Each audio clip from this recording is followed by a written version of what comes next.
It's the vibes, yes, family. Large up yourself, big up yourself. It's your host, Selah, Shalom. Coming in on the ones and twos. You know how we do.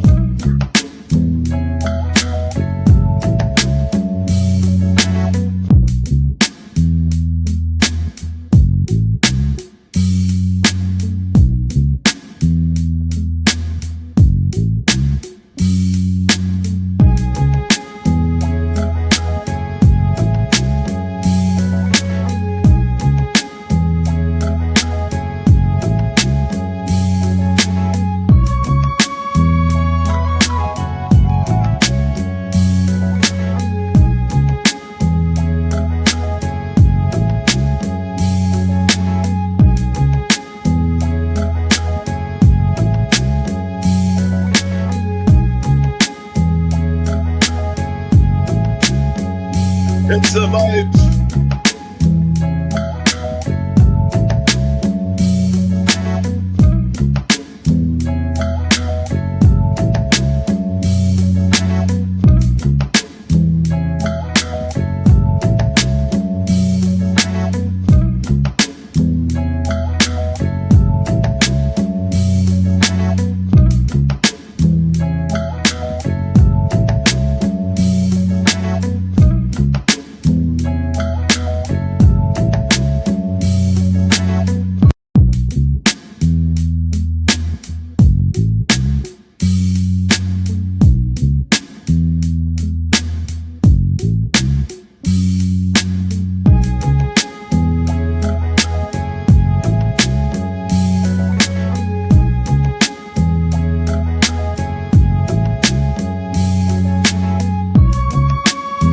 Yes, family, your boy Selah, Shalom chiming in.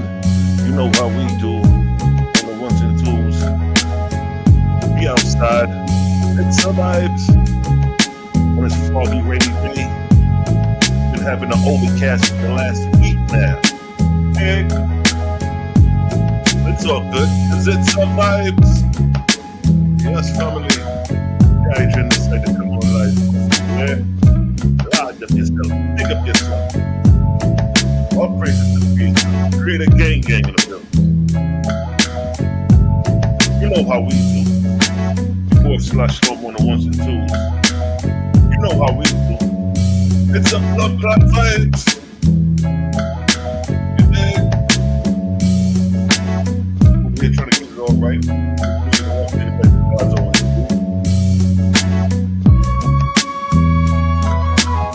Yes, family, yes. Right off, yeah.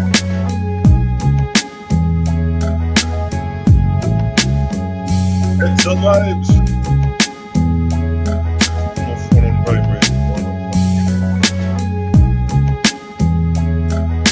Yes, I see the family chiming in.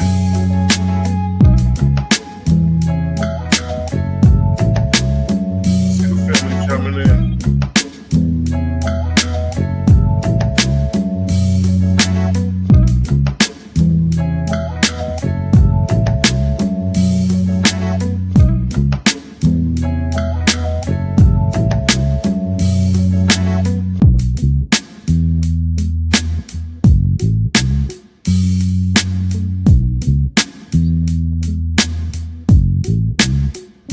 It's a blood clot vibes.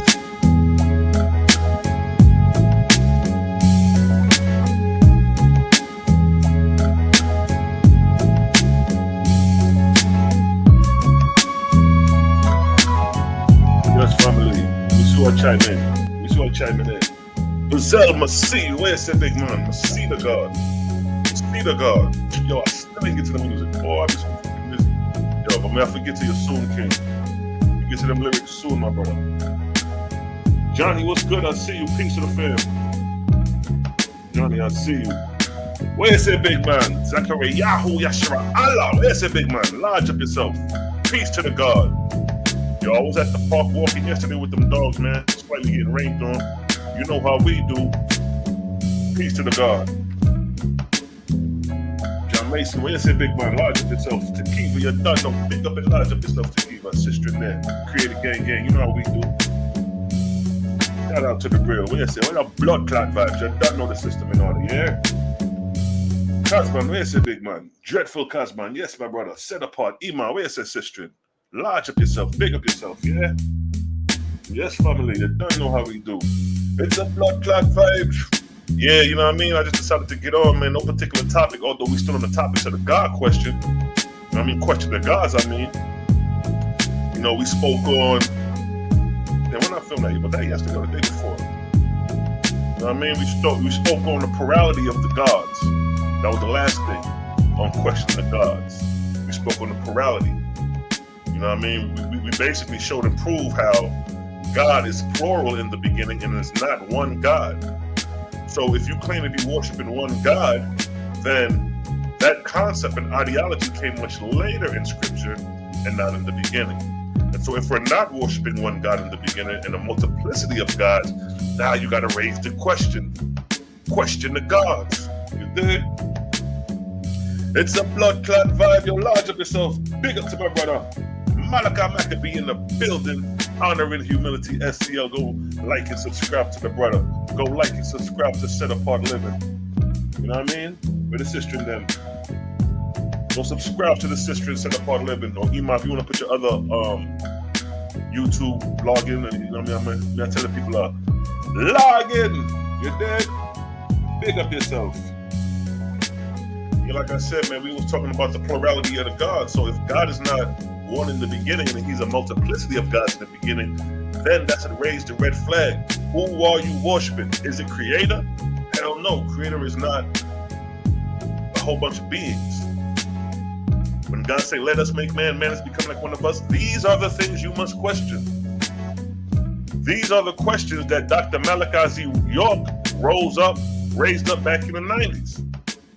Back in the 90s, in the mid-90s, and the late 90s, Dr. Malachi Z. York was speaking on these topics. The only thing he didn't have was the truth behind them. Now, what I mean when I say the truth, meaning the truth of the overall situation, because what Malachi Z. York did, because he's one of the first niggas that brought that Anunnaki, Inkian, and Lil concept to the forefront. Because I remember back in the 90s, niggas was talking about Inkian and Lil back in 96 in them pamphlets, you know what I mean?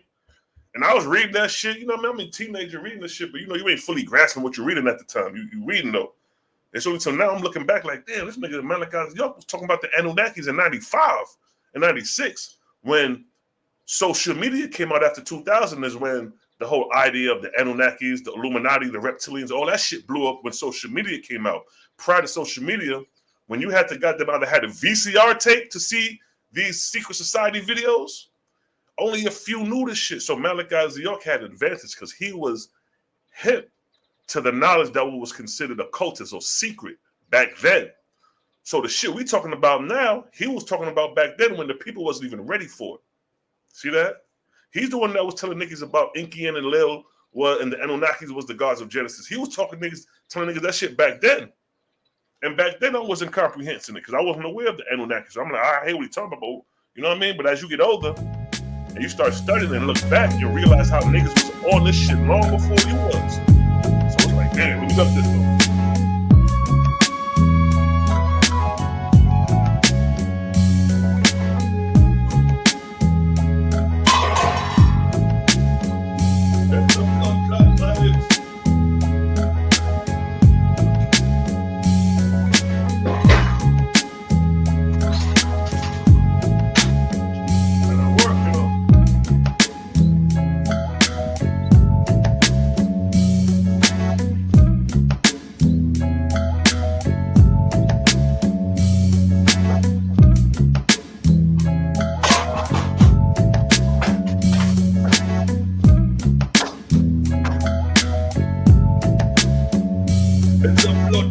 Yes, family, I'm back.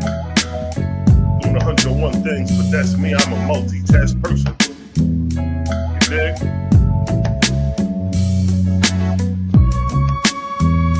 Bronze Yogi in the building. Peace to the God I see. Okay?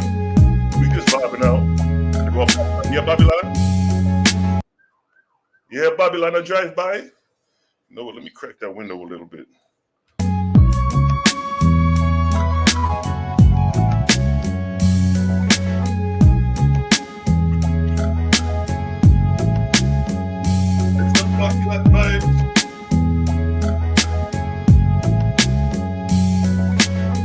Question the gods.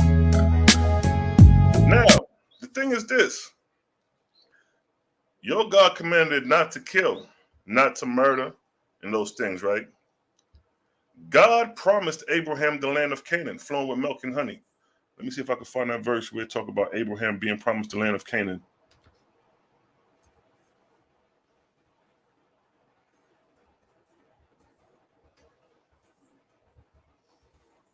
Yes, family, you know how we do. We expose all falsehood and bring truth to the forefront. We expose them false God. So let's go to Genesis chapter 12. That's where we go in Genesis chapter 12. Let's see if we could see what I go on with these vibes still, yeah?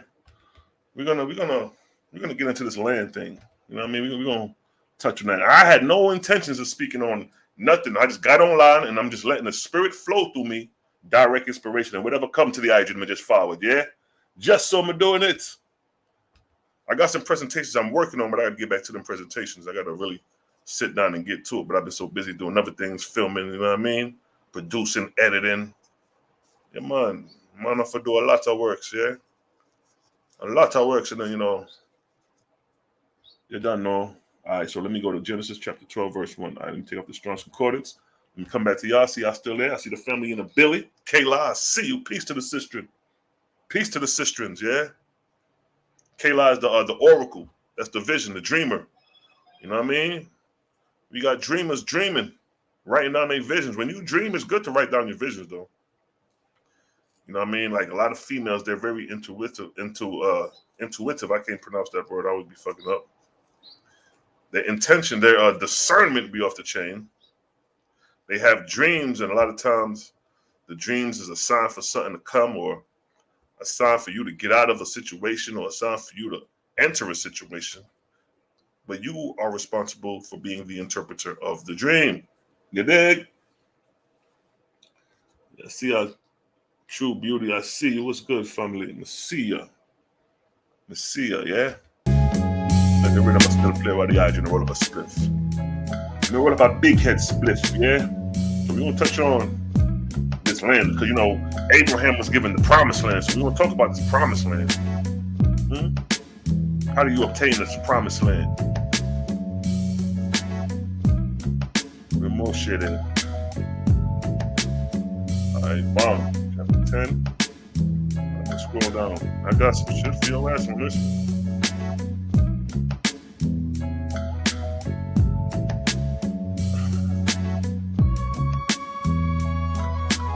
Yeah, we got some shit for your ass on this one. We dealing with land now. Because you've been taught that God promised Abraham the land of Canaan. But if you notice, God never told Abraham how would the land be obtained in his possession. Abraham was just given a promise. Yo, man, your seed, I'm gonna let your seeds inherit this land after you leave. You know what I mean? The land flowing with milk and honey is really the land flowing with goddamn blood. Because when God told Abraham, I'm gonna give you that land, I'm sure Abraham was not aware of how the land was gonna be obtained. It ain't like God said, Abraham, look, I'm gonna give you this land right here. You know what I mean? And your descendants after you. You're gonna get the deeds. It ain't gonna be no bloodshed. You know, these people are gonna migrate out. I'm gonna bring in the Israelites. It's gonna be your land. You know what I mean? Through peace, love, and righteousness. It didn't go down like that.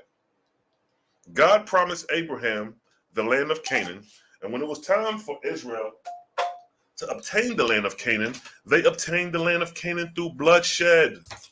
Huh? How can the land be blessed if the land got blood on it? Just imagine that this is my crib, right?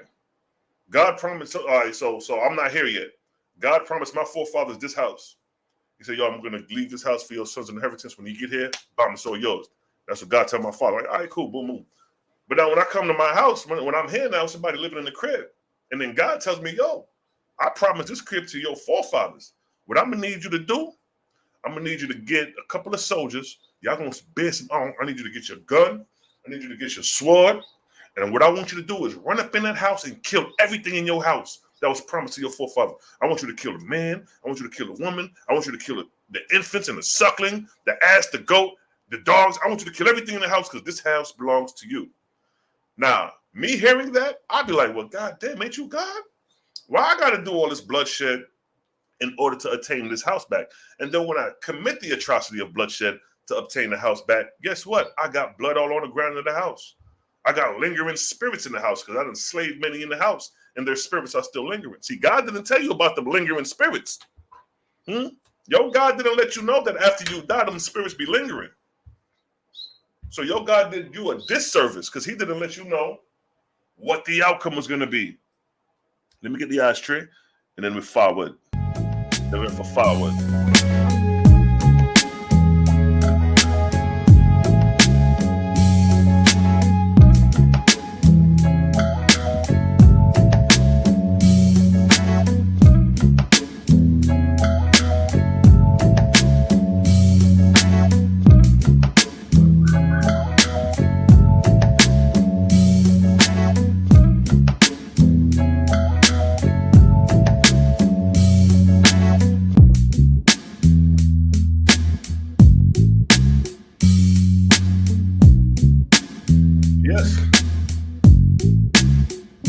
I did get the ashtray. So, all right, yeah. So, yeah, you'll be back at it.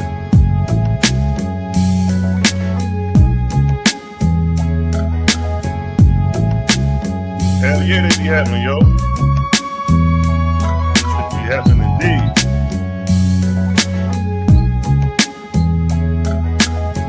Yes, family, make sure to hit them likes, yeah? Before we get forward into it. So, like I said, let's hit these niggas with scripture. Matter of fact, let me get this scripture with Abraham in the promised land. Let me get in the OAHSPE, the man, if I pull it up on the screen. So you've been told that the promised land was given to Abraham's descendant. What is the promised land? The promised land is the land of Canaan.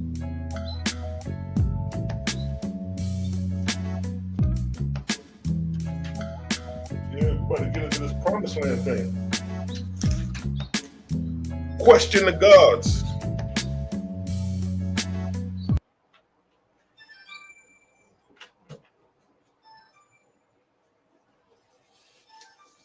When I question the gods. Alright, bam, alright, boom, alright. What's that first book of God? 12:21. First book of God, 12:21. That's what I forget for that one.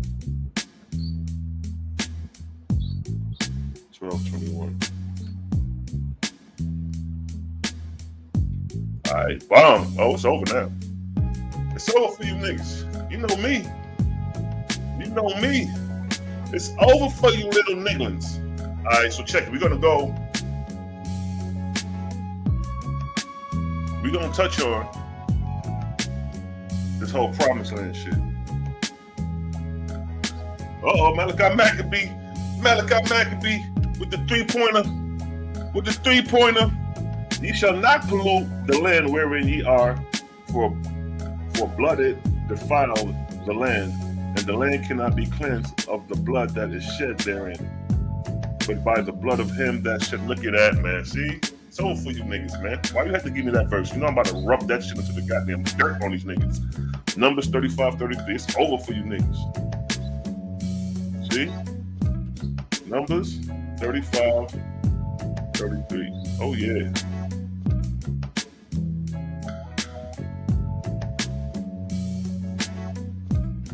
It's over for you niggas. Look at this. All right. Let me get my law verse. The law thou shalt not kill. Let me throw that out there.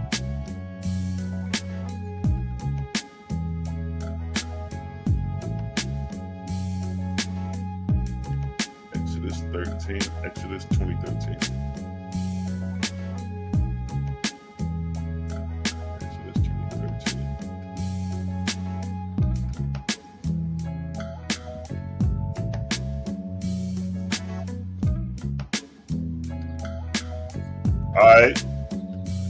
All right.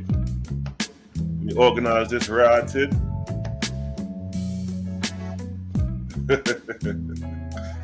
Man. Man, oh man.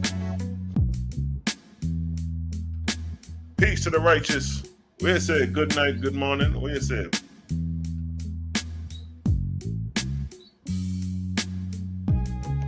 blood cleansed by blood makes 0 sense. Exactly.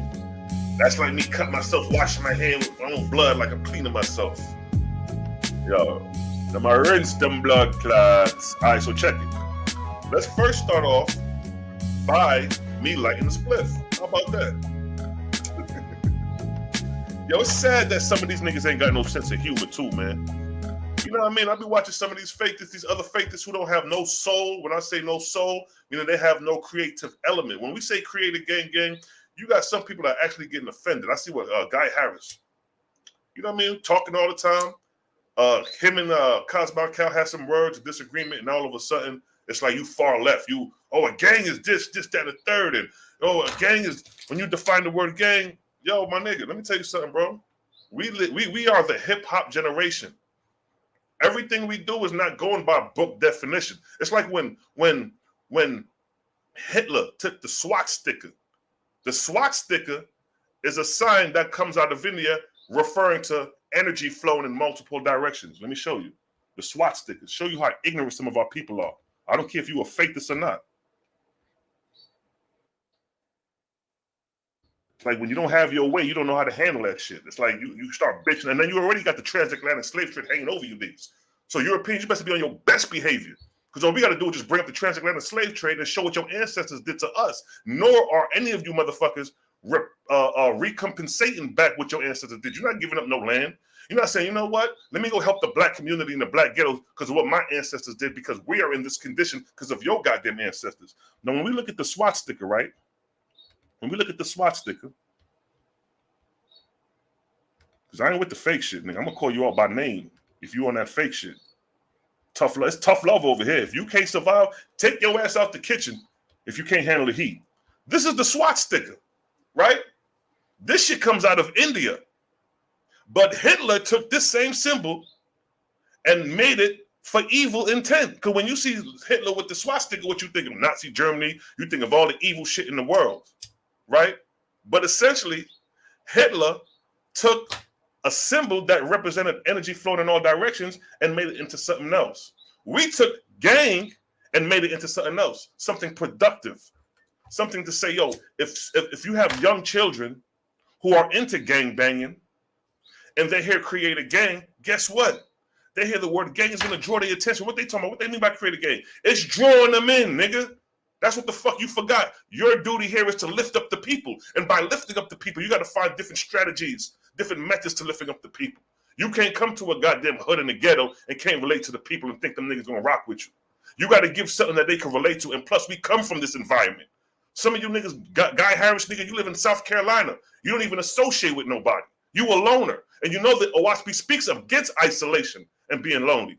So why don't you come your ass to Atlanta, come to these ghettos, I'll come with you, and I'll show you how it is in the hood. I'll show you how it is with your ancestors, these Europeans, the conditions that they created for blacks in America. You forgot? You forgot about segregation? You forgot about how your people, I got my wife, nigga, I can bring my wife downstairs right now. And she could tell you stories about her great-grandmother, how slave master took their shit. Slave master took one of my wife's grandfather's businesses and took the shit. And they got that shit to this day, land and everything, nigga. So don't talk to us about no fucking creative gang when your motherfucking ancestors was the goddamn gang, nigga. Fuck out of here with that fake shit. Come correct when you come at us. Because where you fucking up is that you got the realest niggas on your side right here, white boy, white fakers, Guy Harris, and whoever else got a problem. These old whip books. The Morgan nigga and the what's that? Sutton Morgan and the other chick, the stupid chick. What's her name? The other chick, who created the gang video talking about we a cult. All them niggas is stupid. That's why Jah ain't fucking with them niggas. That's why Jehovah ain't giving them niggas no followers, no views, because your mind is off, nigga. You ain't got it. The Father's not with you. You are of your father, the Satan, the devil, the deceiver. We ain't deceiving shit. We trying to come up with methods to raise our people up out of the ghetto, nigga. We from the ghetto.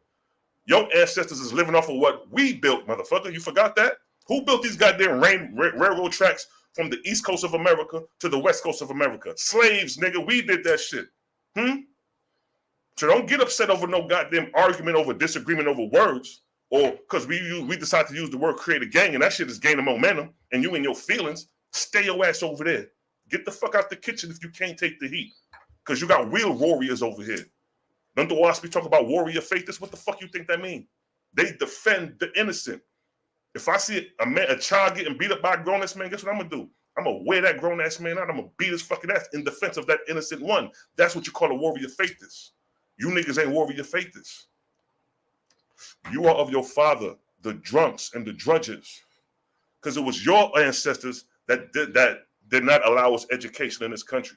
It was your ancestors that hated niggas and said, separate them over there and keep the whites over here and keep the blacks over here. It's your ancestors who did this shit, not ours. Y'all motherfuckers came over here, killed off the Native Americans, and then brought slaves over here and hung and lynched them. You have nothing to say. Hush your goddamn mouth, European. The OAHSPE is our book. This book from beginning to end is talking about niggas, the copper-colored race. From beginning, from chapter 1 in the OAHSPE, the first book of the first lords is giving you a description of the races. And it describes the drunks as copper-colored brown and black people. I mean, it describes the drunks as brown and black. Then later on, it describes the Ahuans as copper-colored. Nigga, from the beginning to the ending of the OAHSPE is talking about black and brown copper-colored people, nigga. Show me one European motherfucking prophet in the OAHSPE. I'll wait. It gives you the description of Abraham being copper-colored with a long, lofty beard and coarse hair. Who the fuck you think they talking about, nigga? They talking about us, not your ass. The time they get to the European and the OAHSPE is during slavery. And they said, we got to free them from the barbarians. The OAHSPE called you niggas barbarians. And you're not the Irons. Y'all are not the white and yellow people that they talk about in the OAHSPE, because the European race is the last race as humanoids to surface on the goddamn planet. Y'all niggas ain't even 10 or 15,000 years old. And that's facts. That's, if you look up haplogroups and study the genetic Y chromosome, it'll prove that all fucking day. Y'all niggas ain't even part of history. You niggas don't come into history until Alexander the fucking Greek came and conquered Egypt. That's when you niggas made your presence in history as goddamn savages and warriors. Huh? So keep your emotional gripe to yourself if you can't handle the heat. Because if we felt like you, we wouldn't even be fucking with you Europeans. I don't give a fuck if you are faithless or not, just based off the actions of your ancestors. And a lot of you niggas still carry that hate inside you. Yeah, some of these black faithists told me how they visited some of these European faithists and how they felt. See, you Europeans got a lot to work on. Y'all motherfuckers think y'all the gatekeepers of shit. Y'all think everybody else is below y'all because y'all got a sense of power. And every nation did that. Bitch, you the last out the bunch. The Babylonians was niggas. Copper-colored, brown-skinned niggas. The Assyrians was niggas. The Canaanites was niggas. The Egyptians was niggas. That history of those people encompasses history, period, nigga. The Greeks wouldn't have learned shit without the Babylonians and the Egyptians. You know what I'm saying? They wouldn't have known that shit. You come from the Caucasus Mountains. That's the cold regions. Ain't no civilization up in the Caucasus Mountains. We don't see no ancient relics up in the Caucasus Mountains. So you Europeans who got a problem with create again, you Europeans who got a problem with niggas speaking this OAHSPE the way we speak it, y'all need to fall the fuck back. Because if I give a presentation, a detailed presentation about your actions in history, you ain't gonna have no fucking legs to stand on. If you think you mad now, you're gonna be furious later. You feel me, family? So don't let these motherfucking European faithists think they gonna goddamn talk their shit. Nah, nigga, we cool as fuck, but we ain't gonna cross that line. We ain't gonna cross that line. You feel me? So we calling shots. We taking shots. Watch these niggas thinking they holier than thou. Niggas ain't holier than thou. Ain't none of these niggas been in the hood. I respect Peter, the white boy Pete. What up, Pete? White boy Pete? That nigga lived in the Bronx. He lived among the niggas. He know what it's like. That's why that white boy Pete is different from the rest of you faithists. You know why he different? Because he lived among the niggas in the Bronx, one of the roughest boroughs in Brooklyn. I mean, in New York. And he was working with the kids for years, my nigga. So he got to feel what it is to feel like being in the environment, to feel like being around niggas, to know what it's like to have ambition, and you can't fulfill your ambition because these Europeans is racist against you. You don't know the fucking pain we got. Y'all better shut the fuck up. Because when we turn the fuck up, we gonna put your hands on you, my nigga, because this shit real. You fucking with generational wealth that has been stolen, and we at the bottom struggling, nigga. We out here struggling. I got a homie right now. I see him every now and then walking past. He homeless, my nigga. I give him money, whatever I can. But we fucked up out here based off of your ancestors' action, being denied the right for financial gain. Even Umar Johnson touches on that. He said the bank will give you a loan to do all these things, to a house, this, that, and the third, but it won't give you a loan for your business. Because he said by giving us a loan for a business, that's empowering the black family. That's empowering wealth and finance to our own, to the point where if we get enough money, we're not going to need them, and that's what they're not going to allow you to do. So you don't know the fucking agenda for black people in this country because you white, nigga, and you don't study these things, huh? You don't study how, what's the white boy back in the 60s was trying to prevent the black messiah from coming up, Edgar Hoover, whatever. These crackers know who the fuck we are. You know what I'm saying? Now, if we was to raise up and start killing you crackers off, how would you like that, nigga? Like y'all did our ancestors. Matter of fact, let me get some pictures of slavery, nigga. Hangings. I'm tired of the fake shit. I'm tired of being nice to niggas and y'all motherfuckers acting like we doing the wrong thing because we call ourselves creator gang. Nigga, take your ass up the street somewhere with that bullshit, nigga. Fuck out of here. That's why when Rick responded to God, he didn't even fall for that bullshit. Rick is a musician, bitch. He know what it is to be a creative thinker, to have creativity in art and music. So Rick was like, oh, I don't have no problem with the name creator gang. I understand it. You know why he understands it? Because he's a musician. He do music. When you do music, you got to be creative. Come up with names. What was the Cool in the Gang? Dumb. You think Cool in the Gang was out here banging on niggas? It says Cool in the Gang. That's just the name of a group. It's a slogan. Dumb. Bittersweet herbals, where the taste is bitter, but the results are sweet. It's a slogan. Dumb. And I'm glad you exposed y'all cards like this so we can separate you niggas from us. Because we don't want no fake, whether if you black or white, fake to surround us. A lot of you niggas ain't come up. A lot of you niggas came up with the silver spoon, so you're spoiled. You got everything you want growing up. You ain't have to work for shit. You're lazy. Fuck out of here, man. Fuck out of here with that bullshit. Y'all got the nerves to actually get mad at us for talking about being creator gang when your ancestors got this under their goddamn belt, nigga. This is what your ancestors did to us in this country. Look at that system, huh? You worrying about goddamn creator gang, bitch. Look what your ancestors did to us, huh? And according to you crackers, you European, you Caucasians, this was done under the name of your God. God told you to do these things. Because y'all bitches came with the Bible, forgot? When them crusaders came with the cross, they came with that Bible, and this is the shit that we were subjected to. See that? I don't see no Europeans hanging here. Stay in your fucking lane, cracker. Because we ain't got over this shit yet. We trying to be humble. But when you start opening your mouth about shit, it brings us back to these thoughts. And then we want to fuck you the fuck up. So stay in your goddamn lane or leave us alone. Look at this. This lady was hung trying to defend her son. They hung the son, then they went and hung the mother. You niggas don't know these stories. Stay in your fucking lane, Europeans. Don't come out your mouth and say anything about creator gang when you got these atrocities hanging over your head, nigga. Fuck you talking about? I'm disappointed in you, Guy Harris. That's some bullshit. Because you had a disagreement with Cosmo Cal, and now you in your feelings. I'm glad, nigga, Cosmo Cal exposed your ass. So now we getting the fucking wheat. We getting the wheat. We getting the snakes out the fucking garden. Cosmo Cal just cut the grass and found the snake. Got rid of your bitch ass. Huh? And I'm glad that nigga did that shit. That's why it's a beautiful thing that we come together collectively and we have different ideologies and different temperament and different mind states. Because I'm a humble, peaceful motherfucker. It take a lot to get me going. But once I get going, bitch, understand your ass, it ain't going to be pretty for you. But you got niggas like Cosmo Cal gonna catch your ass right at the door. He didn't even give you a chance, nigga. Bitch ass nigga. And I'm like, yo, you know, get that nigga some like, nah, fuck that. And couldn't find out the nigga was right from the beginning. See, I give you a chance. Some niggas ain't gonna give you a chance, my nigga. Huh? And now you done lost faith as brothers that would have had your back in any goddamn circumstance, white boy. Huh? You just showed the nature of who you really are, the fucking devil. You are of your father, the goddamn devil. You have a dislike for niggas you don't even met. Who would have rolled for your stupid ass if you had a problem out here, my nigga? We warrior faithers. OAHSPE talks about the warrior faithers, nigga. Fuck out of here. Fake ass niggas. You know how I talk? I could be raw as a motherfucker. Now let's get to the lesson. Now that we got that off the chest, let's get to the lesson. What you say, Kati? What you say, Imam? Get the weeds and the snakes out the goddamn garden. You goddamn right, nigga. We're already looking at you European sideways any goddamn way. We don't give a fuck about no John New, bro. We don't give a fuck about John New, bro. We like the information that's in this book. The Bible, I don't know who published this Bible. I don't know. It's many publishing. I don't give a fuck who published this book. We dealing with the information in the book, my nigga.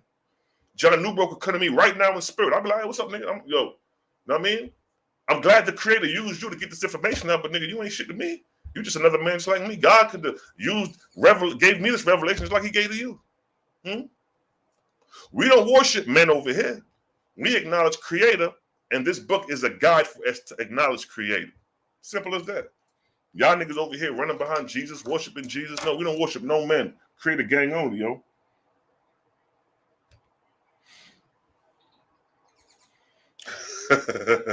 Like Smokey and Craig. Damn. Yeah, see, now you all alone. See, OAHSPE speaks against isolation. You forgot? Those who are isolated on earth shall find isolation in heaven. And those who are isolated become drudges over time. You read the story of Joab, nigga? Guy Harris is a Joab ass nigga. You know why? Because you done found you a little corner in the heaven and think it's so good that you don't need to ascend. You don't need to be bothered. You don't want to uplift and help those beneath you.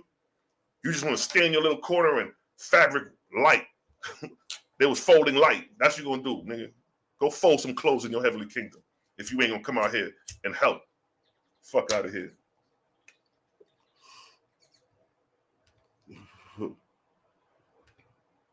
They don't like to see the truth coming through the copper-colored race. Exactly. They don't like to see the truth coming through the nigga, especially a nigga that look like the goddamn one who they worship, Jesus Christ. Bitch, I look like the Messiah, nigga. You know how many times I walk outside, niggas be like, yo, you like Jesus, nigga?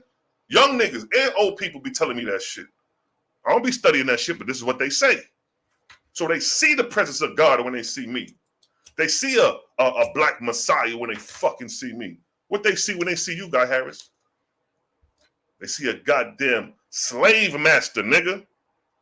And then with your attitude, that's why it's good to have disagreements. That's why it's good to bump heads with people to see where motherfuckers really at. If you got a friend and y'all ain't never bump heads, nigga, that ain't your friend. That ain't your friend.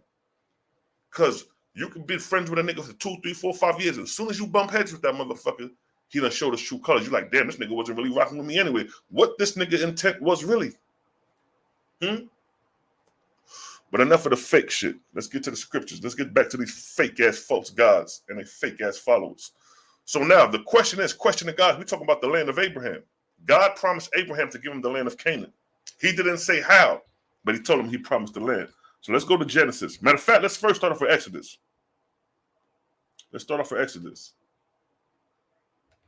I'm cool as fuck, but nigga, when I get on my I don't give a fuck shit, believe you me, I don't give a fuck. I'm trying to learn. I'm trying to figure this shit out myself. So don't fuck up. You know what I mean? A nigga who just came home from doing 20, leave that nigga alone. Let that nigga be peaceful. He just did 20 years in the bed. It ain't got no problem juking your ass and going back in the bed. So when people are trying to be righteous, even in your Bible, even in the OAHSPE, it says, do not speak of one's badness, but only acknowledge his goodness. Yahshua said that. Don't discover a man's darkness or badness, but only look in the goodness and shun the bad. But you niggas want to shun the bad and be hypocritical. Oh, well, the creator gang, if you look at the definition of gang, it said, bitch, we're not going by no definition, nigga. It's a slogan. When we say pimping, what up, pimping? We're not talking about a nigga in the 70s standing on the corner pimping hoes. It's a slogan. It's a catchphrase that don't even have the same meaning and value that it did in the 70s when we say, what's good, pimping? Only niggas could understand that. And you ain't no nigga. You won't come from the hip-hop culture. A lot of you white boys don't even know shit about the culture. You just started finding rhythm in the fucking 80s, nigga. Y'all was offbeat and all that shit back in the 60s and shit. Y'all didn't even know how to dance. Y'all just getting Apollo. In the book of Apollo, it said Apollo brought symmetry, harmony, and music 18,000 years ago. You niggas is just now learning goddamn music, harmony, and symmetry in the fucking 50s. The fuck was y'all niggas doing the previous 18,000 years if y'all niggas just learned how to dance in the 50s? And the purpose of Apollo was to teach men symmetry, harmony, and music. And what the fuck were y'all was doing? See, don't get shit started. You can't finish, my nigga.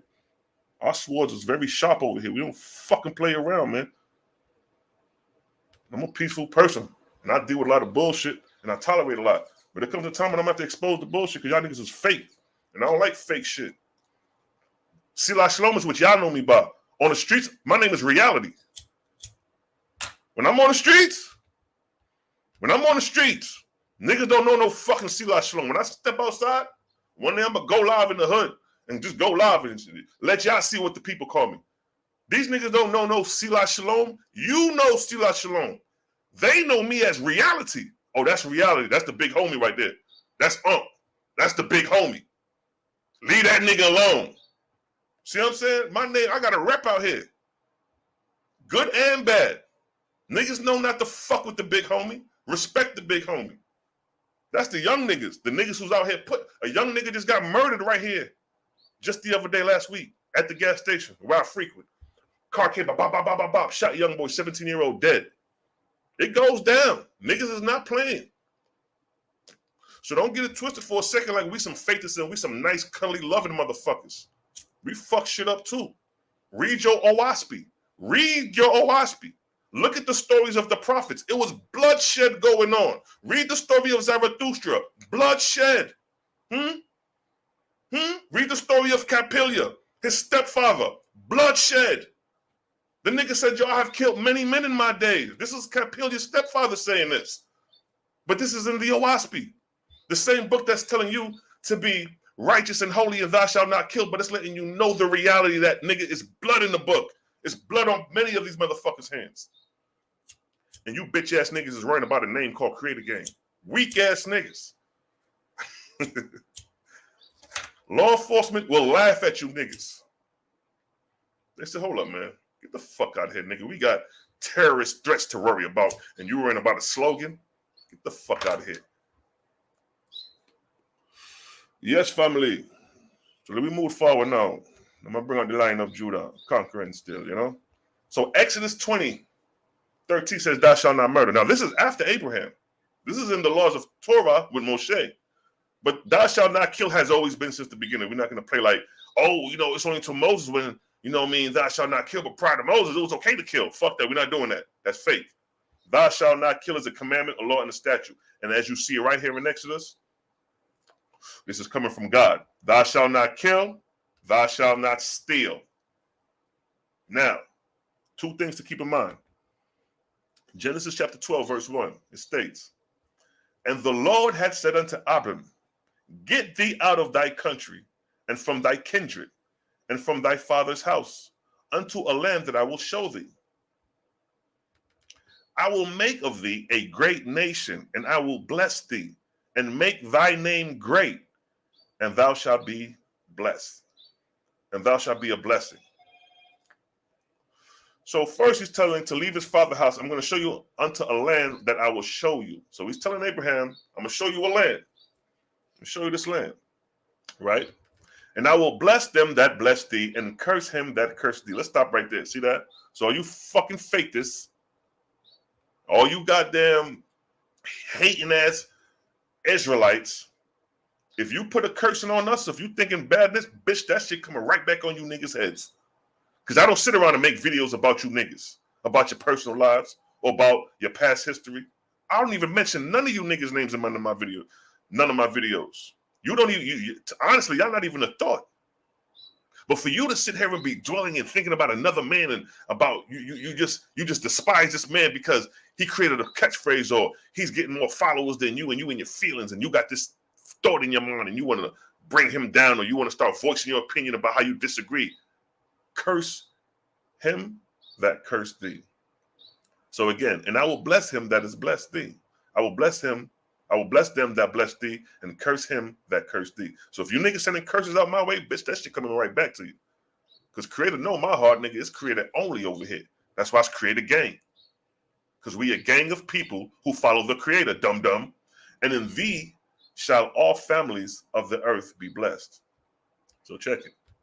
So Abraham departed as Yahuwah had spoken unto him, and Lot went with him.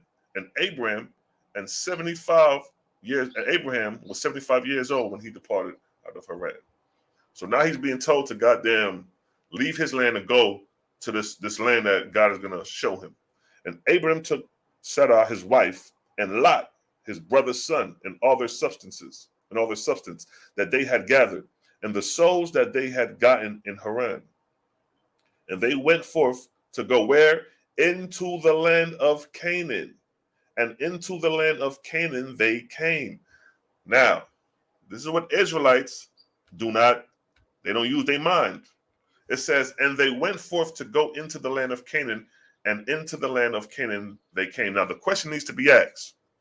What was the language of the people living in Canaan when Abraham walked in there?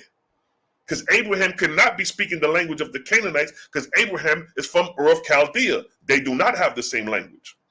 So that's the question.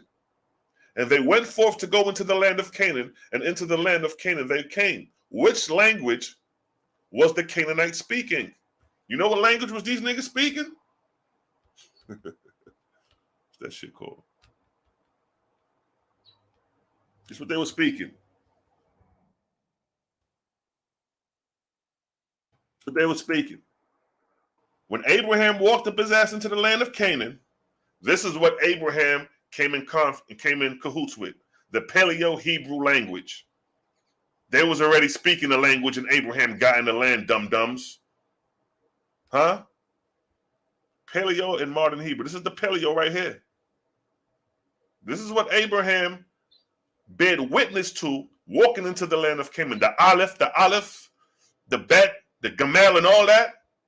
I used to study shit. I used to read Hebrew. I used to study Hebrew, the language, and all that. Still know some of the catchphrases, but I don't care about none of that shit no more because it's irrelevant. The Ha, the Tet, the Yod. Yeah, this is what Abraham came in contact with when it's stated here. And they went forth to go into the land of Canaan. Into the land of Canaan they came. So what the question is, Abraham is from Ur of Chaldea. This is Hebrew. This is what he came across when he went into the land of Canaan. This is what he seen. He seen the Paleo Canaanite script. But then Abraham is from Ur of Chaldea. Ur of Chaldea, the language of Ur of Chaldea is this. It's the cuneiform script. When Abraham was born, this was the language of Abraham, cuneiform. When he sojourned into the land of Canaan is when he came across what we consider the Paleo-Canaanite. I'm not going to even say Hebrew. This is the Canaanite language.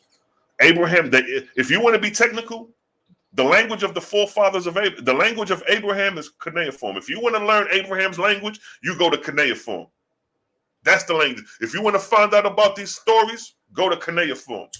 The Ebla tablets is in cuneiform, and in the Ebla tablets, they said they discovered biblical passages, cities, and things of that nature. Let me put in Ebla tablets. I heard Black Jesus speaking on this on Sarnetta, and I'm laughing because I spoke about this shit back in 2010, my nigga. I can show videos, because see, a lot of these niggas on Sarnetta, they trying to act like they the gatekeepers of knowledge, like they first brought shit.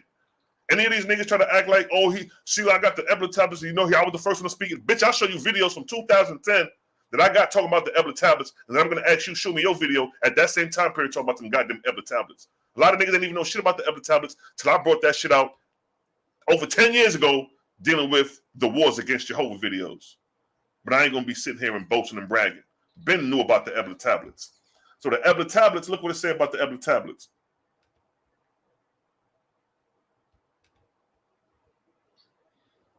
Ebla tablets. These 16,000 clay tablets were discovered in Aleppo, Syria, at Tel Merdak in the late 1970s by Italian archaeologists. But look what it states. They have discovered biblical cities such as Sodom, Sodom, Adama, Hazar, Megiddo, Jerusalem, and Giza.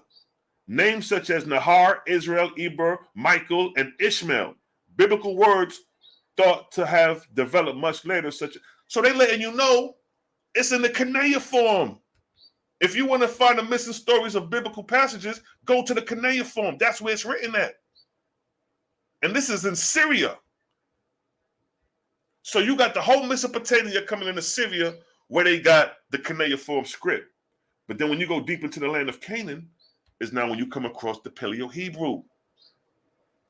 So your ancient forefather language ain't no goddamn Hebrew, it's cuneiform, Israel. You study the cuneiform and you may find some truth. You may find some passages about, because look, it's stated right there. They got biblical passages. It says biblical cities biblical words on the cuneiform. But how many of you niggas are studying cuneiform to know this? You so stuck on wanting to know goddamn Hebrew that the answers of your forefathers is in goddamn cuneiform. Cuneiform. This is the language of your forefathers, not no goddamn Hebrew. Y'all say the Canaanites were cursed. Y'all adapted the cursed seed language. This is the language of your forefathers. Cuneiform. The Ebla tablets. See that? See the white boy hand? See the white boy, y'all? The white boy on it. They know what the fuck going on. Huh? These archaeologists, I don't see no black archaeologists out there in the field like that. But these white boys out there in the field. Look what it said. Specific confirmation of OT. The geography of the Old Testament. Hazar, Megiddo, Jerusalem, Lachish, Dor, Giza, Karnaim, and Canaan. They giving you the biblical passages where these things were discovered in cuneiform. Huh? They ain't holding up Hebrew. They showing you cuneiform through the Ebla tablets. So y'all niggas y'all got y'all studies in the wrong direction. Y'all supposed to be studying cuneiform instead of studying some goddamn Hebrew. Y'all adapted the cursed seeds language according to your ideology. So now, coming back to the promised land of Abraham. And they went forth to go into the land of Canaan, and into the land of Canaan they came. Now, let me get a verse where it's talking about where Abraham from. So I can just put that side by side to show the difference.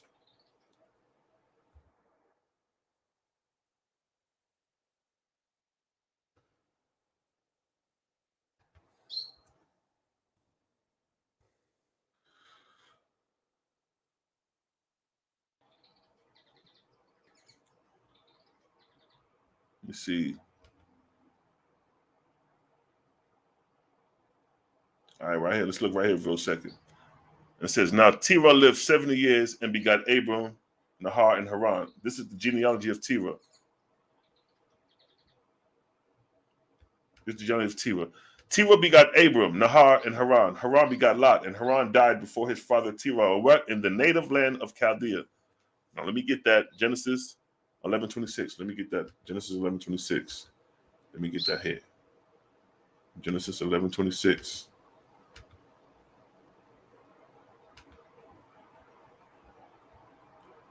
Genesis 11:26.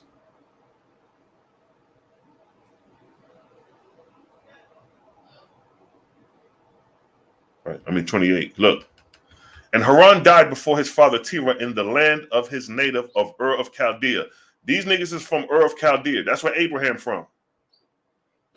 Abraham is from Ur of Chaldea. That's where his family did. The native land of Ur of Chaldea. Ur of Chaldea is Babylon. The language of Ur of Chaldea is cuneiform, not Hebrew. The land that Abraham comes from is not a Hebrew-speaking land. It's a cuneiform-speaking land because the evidence of the cuneiform language is all over that land. Huh? Hold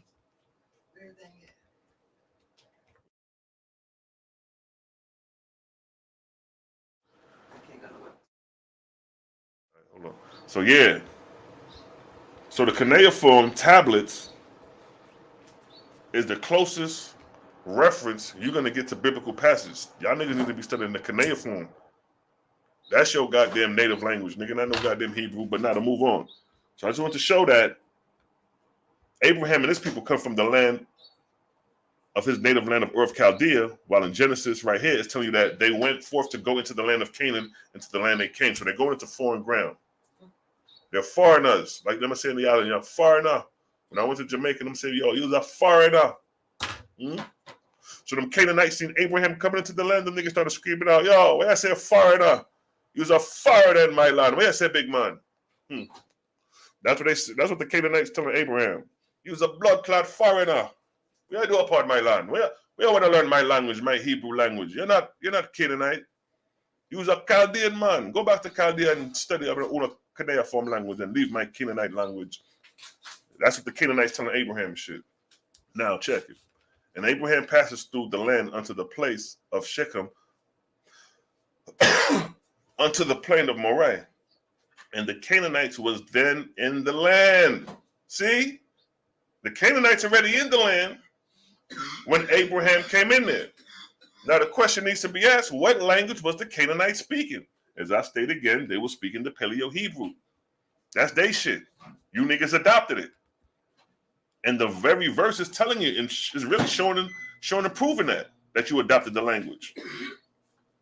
See the Aleph, the Bet, the Gamel, the Dalet, the Hey, the Vev, or the Wab, the Zion. See that? That shit ain't your shit. The same way we adopted the English language and we speak in English and we raise our children speaking English is the same way when Abraham sojourned into the land of Canaan. It's the same thing. And Abraham passed through the land unto the place of Shechem, unto the plain of Moreh, and the Canaanites was then in the land. And what happened next? The Lord appeared unto Abrim, and said unto thy seed, will I give this land? And there builded he an altar unto the Lord, which appeared unto him. So the Lord is telling Abraham, I'm gonna give your seed this land. He ain't say how. He ain't say, yo, Abraham, I'm gonna give your seed this land, but your seed is gonna be out here slaughtering infants and suckling at the breast. If God would have told Abraham that, Abraham probably would have been shocked. Like, hold up, we got to go through all that to get the land. Well, man, maybe we need to reconsider this. Maybe we could go somewhere where ain't nobody at, because this is your planet. All this space on this planet, I could go somewhere where nobody's occupying no land, and we can start afresh, Lord. Why not do that? No, the Lord ain't want to do that. He want to deceive Abraham by saying, yo, Abraham, I'm going to give you this land, and your seed is going to have it. But I ain't going to tell you how they're going to obtain it. So again, the Lord appeared unto Abram and said, unto thy seed will I give this land, and there buildeth he an altar unto the Lord. Hold on for a minute.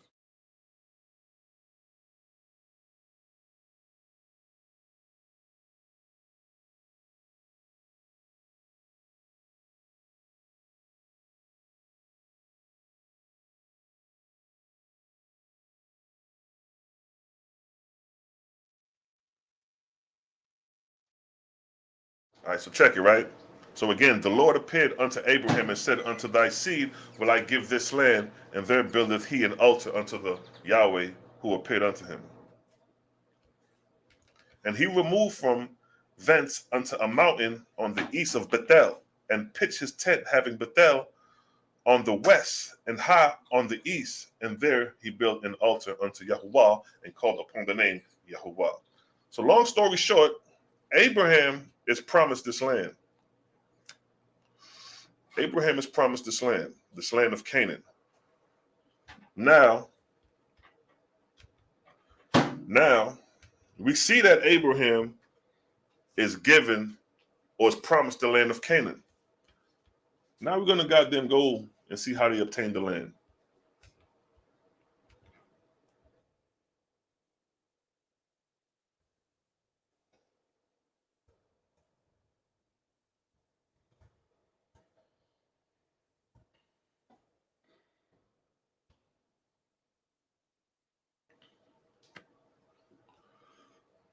All right, so check it. Let me see. Hold on.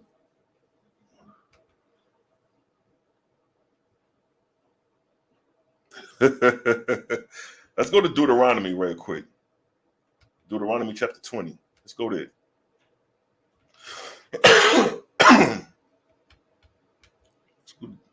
Son. Deuteronomy 20.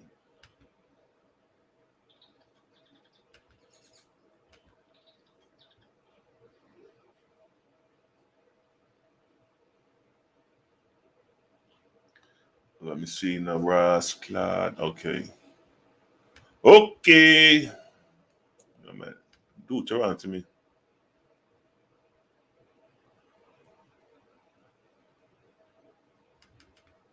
So check it. Now, we read earlier. Hold up.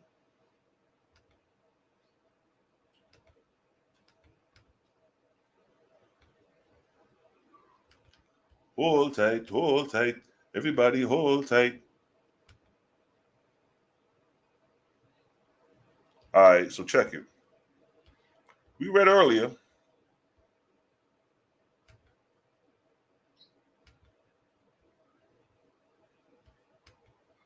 right? How Abraham came into the land. Right there, said he came into the land. And they went forth to go into the land of Canaan, and into the land of Canaan they came. So this guy, they in the land of Canaan. And again, it says the Canaanites was with them in the land or whatever. So, the Lord appeared to him, said, yo, Abraham, I appeared to you. The Lord appeared to Abraham and said, unto thy seed will I give this land. That's the catcher right there. Unto thy seed will I give this land. So Abraham is aware that, okay, you want to promise me this land.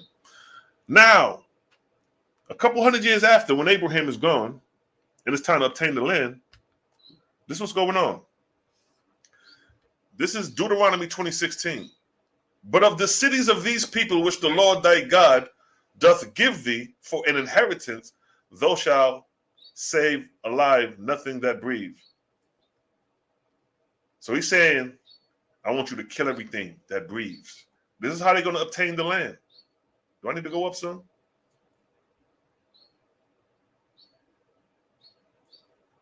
All right, yeah, let me go up some here. Let me rub this shit in.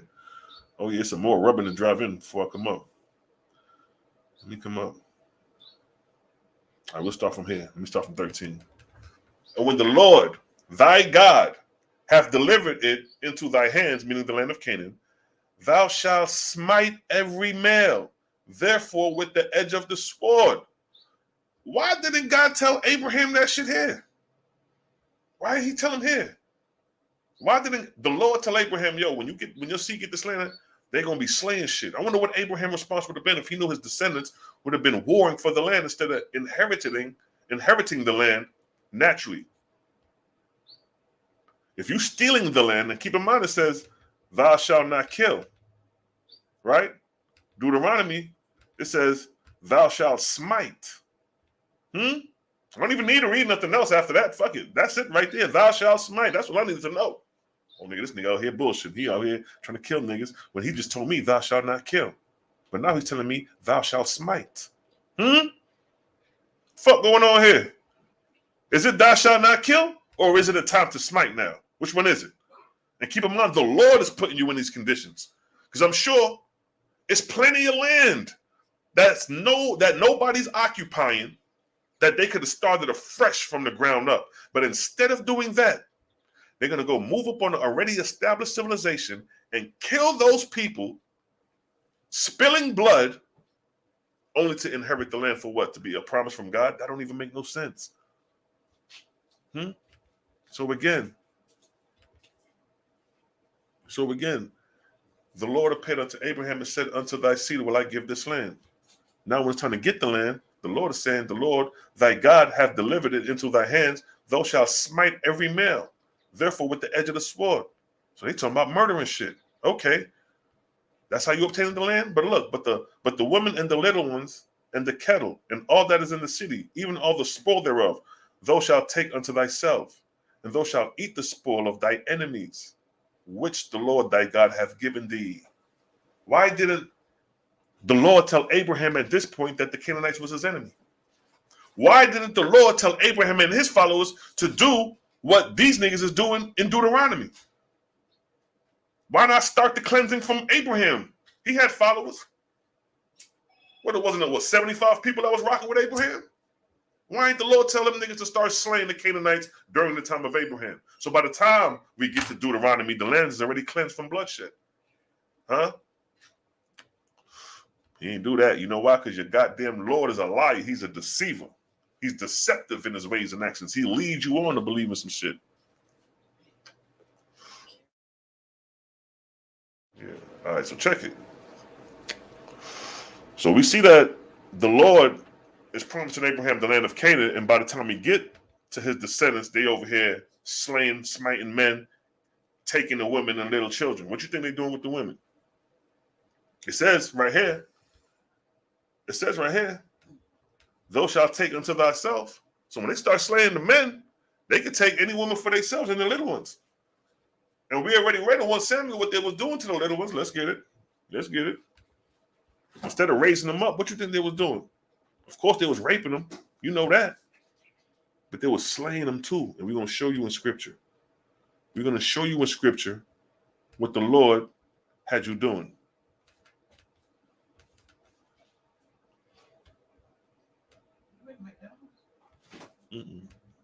Oh, yeah, somebody's team there, yeah. Okay. So now,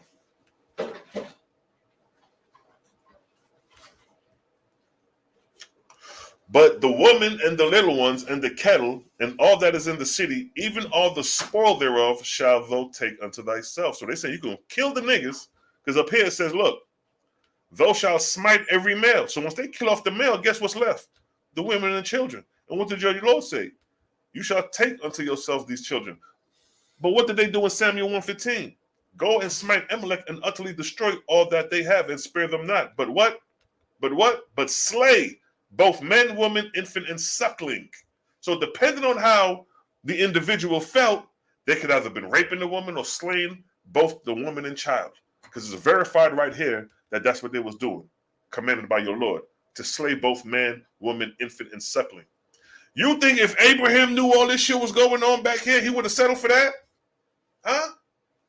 If Abraham knew his descendants would have been killing infants and sucklings at the breast, you think Abraham would have said, yo, God, I'm gonna pass on this one?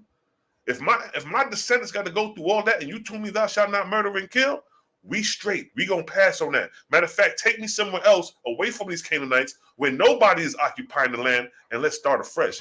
That's the conversation I would have been having with God instead of just believing in the God. You got to question the God. Huh? That's why we call this series Question the God. Because by just believing the God, you niggas is out here committing these atrocities. Slaying both men, women, infant, and suckling by believing in the God instead of questioning the God. Huh? Thou shalt take unto thyself the women and infants, the little ones, and do whatever you want with them. These are your enemies. Huh? And thou shalt eat the spoil of thy enemies. So these women are your enemies. These little ones are your enemies. That's why in Samuel, it's okay for you niggas to slay both men, woman, infant, and suckling. Because they're your enemies based off what the Lord is saying. And thou shalt eat the spoil of thy enemies, which the Lord thy God have given thee. So your God is with the conspiracy. Your God is consulting the conspiracy. And you niggas ain't catch on yet? Question the gods. That's what we saying. Verse 15. Thus shalt thou do unto all the cities. Look at that. So all the cities, I want you to smite the men and kill the women. Take the women for your own. All the cities. Look at the bloodshed. All the cities in the land of Canaan. This is what I want you to do. I want you to smite every man. I want you to take the woman, take the little ones, take them unto yourselves. For they are your enemies, Israel. Thus shalt thou do unto all the cities which are far off from thee, which are not of the cities of these nations. This is what your God got you doing, Israel. They're supposed to be the receiving of the promised land of Canaan. Can you imagine receiving the promised land from God in this manner? Which one of you niggas today gonna go out there and receive some promise, some inheritance your forefather said is gonna give you, and this is the way you gotta go about getting it? Come on now. I'm showing you how possessive the people were under their false gods. Excuse me. But of the cities of these people which the Lord thy God do give thee for an inheritance, thou shalt save alive nothing that breatheth. Them niggas killing everything, man. But thou shalt utterly destroy them, namely the Hittites, the Amorites, the Canaanites, the Perizzites, the Hivites, the Jebusites, as the Lord thy God hath commanded thee. See that? Your God, the same one who said, thou shalt not murder, is now commanding you to utterly destroy these people, commanded by your God. And like I said, I know some Israelites say, oh, well, that's the Canaanites, that's the Canaanites, the cursed seed. Bitch, I will go to Judges chapter 20 and read you the house of Israel and the house of Benjamin decimating each other in the same fashion. Benjamite killed 18,000 Israelites in one day with no Canaanites and Amorites around among themselves. And this was conspired by your Lord and God as well. The Lord God conspired you and consulted the killing of brother against brother. Now he's consulting the killing against another nation. You don't see your God playing you? Question the God. Your God is playing you like a fool. Because in one breath, he told you, thou shalt not murder. And this was referring to within the house of Israel. Then when we scoop down to Judges 20, the house of Israel is killing each other, conspired by the Lord. And then when we come to the land of Canaan to receive the promised land, the Lord is conspiring more killing commanded by him. And you think this your Most High? Y'all niggas ain't figure it out. Question the gods. Again, that they teach you not to do after all their abominations, which they have done unto their gods. So should ye sin against the Lord your God. So now your God just exposed himself, because he just admitted that these other people, they have their gods. But according to the Lord God, whatever they're doing is an abomination. But now let's flip the script. What happens if the Canaanite gods seen your Lord God and consider what you was doing an abomination? It works both ways. Because the Canaanites this is they shit. You in another nigga's land telling them people that they an abomination. Huh? How that look? That's like the Europeans coming over here, seeing the native Indians and saying, oh, look at these people, they're an abomination. But you on a shit. You on a soil. And got the nerves to sit there and say, these people are savages. These people are barbarians on their soil who've been living thousands of years before you Europeans came on the scene. And that's the same attitude and nature that the Europeans had when they came onto every land outside of the Caucasian mountains. When they went up into Africa, they said the same thing. Niggas is monkeys hanging on trees. Just, bitch, we built the pyramids. Even in the OAHSPE, it says that was the greatest monument ever built and ever shall be. And that was built by niggas. Huh? When y'all went into the goddamn East Indian, y'all gave them niggas goddamn what's that? The East Indian trade. The East Indian trade. I forgot when them niggas selling tobacco and all that shit to the Chinese and all that cocaine and all that shit. Call them savages as well. The Europeans called everybody savages except themselves when they traveled on everybody's land. How arrogant is that? And then even with America, you Europeans came in America and did the same thing. You looked at the Native Americans, and guess what? Some of these Native Americans was niggas. Even in the OAHSPE says the Native Americans was copper-colored. Huh? And we ain't talking about the copper-colored with the straight hair. We talking about niggas. Because when you look at some of these Native American old-ass pictures, it look like some African niggas.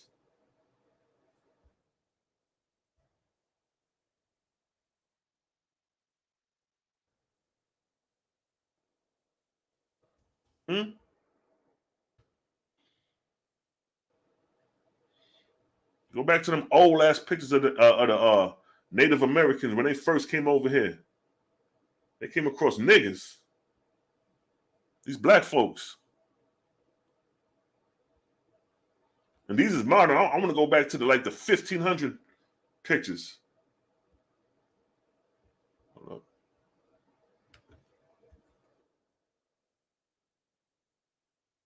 Niggas was already here, yo. Look at that. Look at that. Look at that. See that? This Wisconsin estates. What did I say? 17, look at the date. 1781. How'd that? 1781. This is Wisconsin. That's a nigga. Huh? So when the Europeans came over here, niggas was already over here. And then the Europeans is looking at us saying, oh, they're an abomination. We're going to utterly destroy these people. These are what the Europeans are saying about the native niggas that was already over here. The same way your fake ass God is telling the Israelites to destroy the Canaanites. See that? So let's put this in context. You know me. Let's make the motherfucking Canaanites the niggas, and let's make the Israelites the white people. So this is God telling the white man, now that he's in America among the niggas, this is what God telling the white man. But thou shalt utterly destroy them. Destroy who? The Negroes. Namely, the Native Americans. As thy Lord God hath commanded thee. See how that sound? that they teach you not to do after all their abominations. So when the Europeans came over here, they looked at this as abominable. Oh, they ain't even got no clothes on. Look how they dress. Although that gun he got ain't ours. That's a nigga. He probably a European. He probably slaved and got the gun from him. The Europeans brought the guns over here. So they looked at us and said, "Oh, them niggas is abomination. They are enemies. This is your God encouraging you to think like this. Look at that. Look what it states. Look at the date, 1789. See that? Indians hunting in the Bay of San Francisco, California. 1789. Look at that. 1781. Look at that. See that? You think y'all just the only niggas, or the niggas over here with just the stringy head? No, you had the nappy head niggas over here too when the goddamn Europeans came over here. So again, they teaching you to say that we are an abomination, the same way the Israelites looked at the Canaanites as an abomination because that was commanded by your God. Question your God. Because if your God said these people was not abominable, you'll believe it. If your God said these people were righteous, you'll believe it. Look what it says. And when thou shalt besiege a city a long time, and making war against it to take it, thou shalt not destroy the trees thereof by forcing an axe against them. For thou mayst eat of them, and thou shalt not cut them down. For the tree of the field is man's life, to employ them in the siege. So I'm just showing you how your God is conspiring about taking over the land of Canaan. When in the first breath he said, thou shalt not kill. In the second breath, he promised Abraham the land, but didn't tell him how the land was going to be taken. He didn't tell Abraham that shit.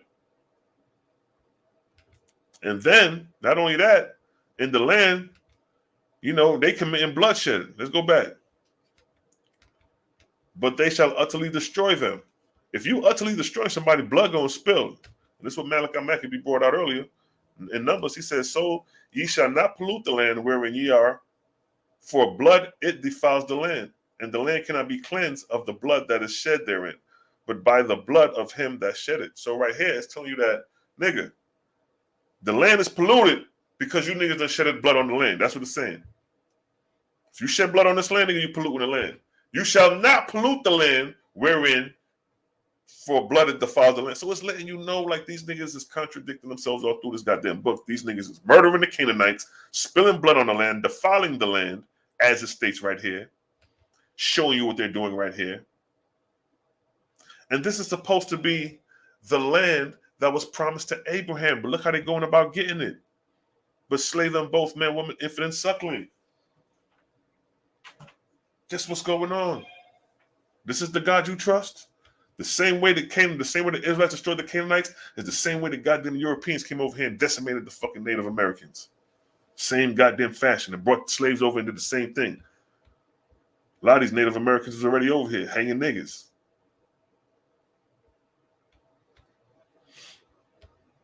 Give me a 1 in the chat if you get this understanding.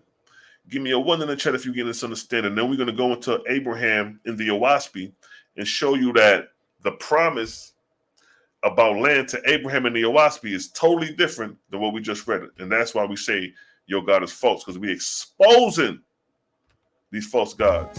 You dig? It's a blood clot vibe. Just vibe for a second before we go into this next half. This next half, we're going to show in the OAHSPE how when Abraham asks God concerning land and the answer given is going to blow your mind. It's going to show you that the God in the OAHSPE is the true and living God based off the very answer given to Abraham when questioned, what shall we do concerning land?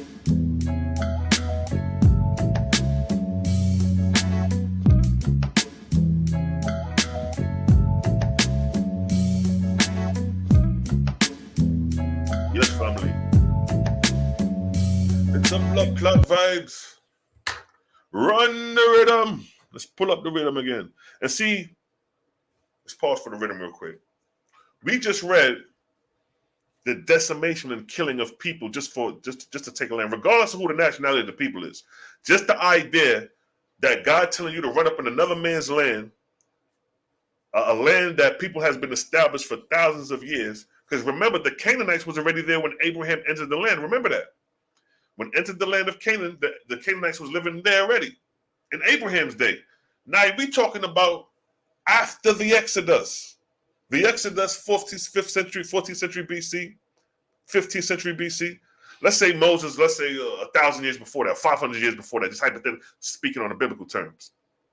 So from the time of Abraham to the time of Israel going into the land, the Canaanites has always been there. Before Abraham, the Canaanites was there. When the Israelites came in to do battle, they was already there. So just imagine how the Canaanites feel. Like, hold up, my nigga. Y'all trying to run up in this land that we've been here. My grandmother stay up the street right there, my nigga. You see that house? That's my grandmother's house. And you think you better come and slay me and my family? Nigga, we ain't having that. That's the attitude of the Canaanites. And they rightfully so should have that attitude. And remember, the Canaanite God is El and Baal. So they start consulting to their God like, yo, we got a problem with these Israelites. These niggas trying to come take our shit. The Israelites trying to come take another nigga shit. And the niggas are saying, yo, these niggas trying to take our shit. What we doing, God? What we doing, Baal? How we going to deal with these Israelites coming into our shit?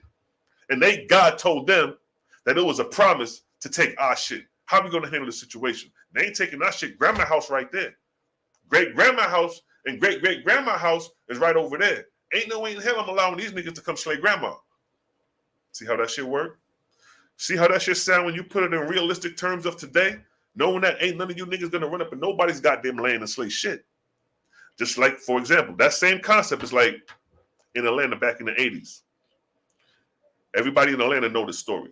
You had the Miami boys that came in the 80s to Atlanta because they had the dope and they had the guns. They came through Atlanta and was running shit for a minute in Atlanta.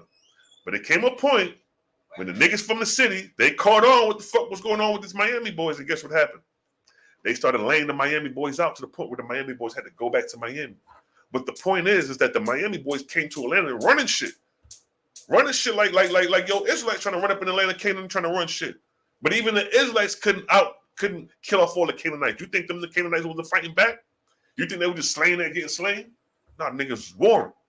Same shit. When the Miami boys came to Atlanta, the niggas had the money and the dope. They had the dope and the guns, I should say. And they set up shop and was handling their business for a minute. Then they got a point where the Atlanta niggas caught on. They, nigga, whatever beef we got to put that shit aside and deal with these Miami boys. They dealt with the Miami boys, sent them niggas back to Miami. Same thing happened with the New Orleans. When Katrina hit, all the damn New Orleans came to Atlanta. New Orleans niggas had the same mentality. They came here on some, they had them FEMA checks. Niggas was buying dope. Niggas was buying guns. Niggas was popping niggas, murdering niggas. The New Orleans niggas was popping the city off. Again, we let them niggas rock out. Then it came to a point where Atlanta niggas like, oh, okay, that's what's going on. Da. Sent them niggas back home.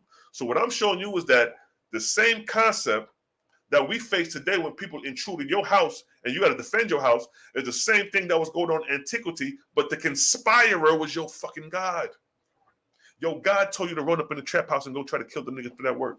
But in the process, your ass got clapped in the fucking head. God told you to go run up in the trap house because there's some work in there. You ran up in the trap house and got your shit split. And God allowed it. When the house of Israel consulted God to go against the Benjamites, and God said, Judah shall go first. And the next day when they went to battle, Israel lost. They lost 20 and 2,000 men, although they consulted God, and God told them niggas to send them Judah, and they still lost, although they went to God. So God telling you to run up in that trap house, nigga, it's still a possibility you can get your shit split, and God ain't coming to save you niggas. See how that works? See the difference between somebody who grew up in the worst conditions can relate, OAHSPE? Can't none of these white fakers give you what we giving you? That's coming from the black community, because we went through the suffering and poverty and hardship. That's why we can relate to this book better than any European fakers. The European fakers is the motherfucker who got the silver spoon in the goddamn, they was born with that silver spoon in their mouth. They don't know about these struggles. So when they read the OAHSPE, when they read the Exodus, they can't relate to that shit. They read, they can feel it, but they can't relate to that shit because they ain't go through the shit. So your God in the Bible is a goddamn slave master. He's a goddamn fake-ass gangster, and he's double-minded because in one breath he's telling you don't kill your brothers, then in another breath he's telling you go murk these niggas. Talk to me. I ain't making this shit up. Question the gods. That's why this segment is called Question the Gods. Question the Gods wasn't even a fucking plan. I was like, yo, Question the Gods, fuck it, we running with it. Now we got a part 1, part 2, part 3. That's why I like to do these freestyle type of lives. Instead of having a presentation, I like to do the freestyle because that shit just flow naturally. It just comes naturally compared to the presentations where it's already indirect inspiration because it's already articulated out. But this type of inspiration is, yeah, this is the creator speaking directly through a nigga. No filters. Where's your family? Where's your family? Maybe I didn't get a drink still.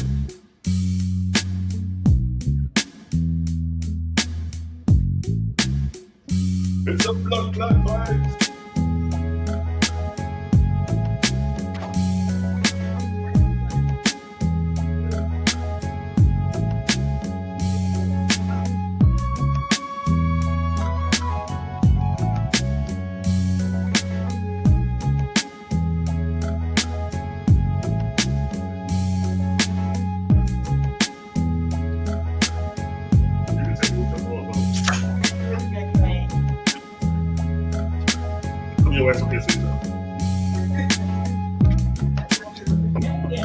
I do your ass there, your ass gonna be never want to get over.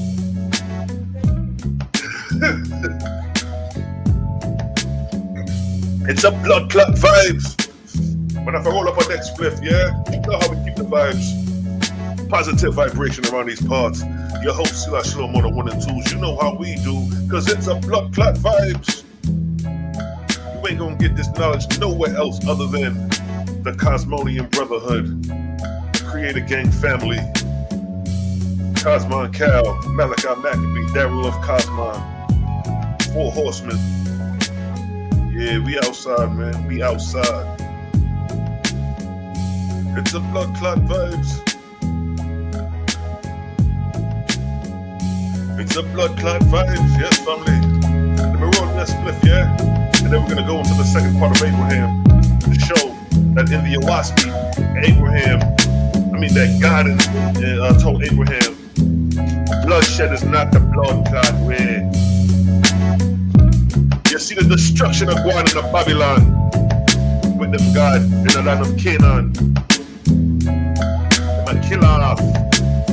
Them false God a kill off. They want to kill off the people, yeah? Can you imagine your God telling you to utterly destroy someone? A God telling you this now. Nigga who can control lightning bolts out of heaven. That nigga telling you to go kill off these people. Why would God tell you to go kill off the people when he can just throw lightning bolts from heaven? You ever seen videos of niggas getting struck by lightning? Put on YouTube, people getting struck by lightning, and see how many videos come up. Why would God tell the Israelites to shed blood when God could just fall? When the Israelites could fall back, see the power of God, and God just start hitting niggas with lightning bolts from the heavens, just killing off the Canaanites with lightning bolts. Man, woman, children, and suckers, bum, bum, bum, bum, bum. And the Israelites would just stand there and behold, like, oh shit, our God is the true and living God. This nigga out here murdering niggas with lightning bolts for our sake. But guess what? He didn't do that. Yo, God said, you know what, my nigga? This is what your God said. I ain't never killed nobody, but I got something to do with that body. So what I want you niggas to do, I want to send you niggas into the land of Canaan, and I want you to kill the Canaanites. The blood ain't going to be on my hands. It's going to be on your hands, Israel. I ain't got nothing to do with them bodies.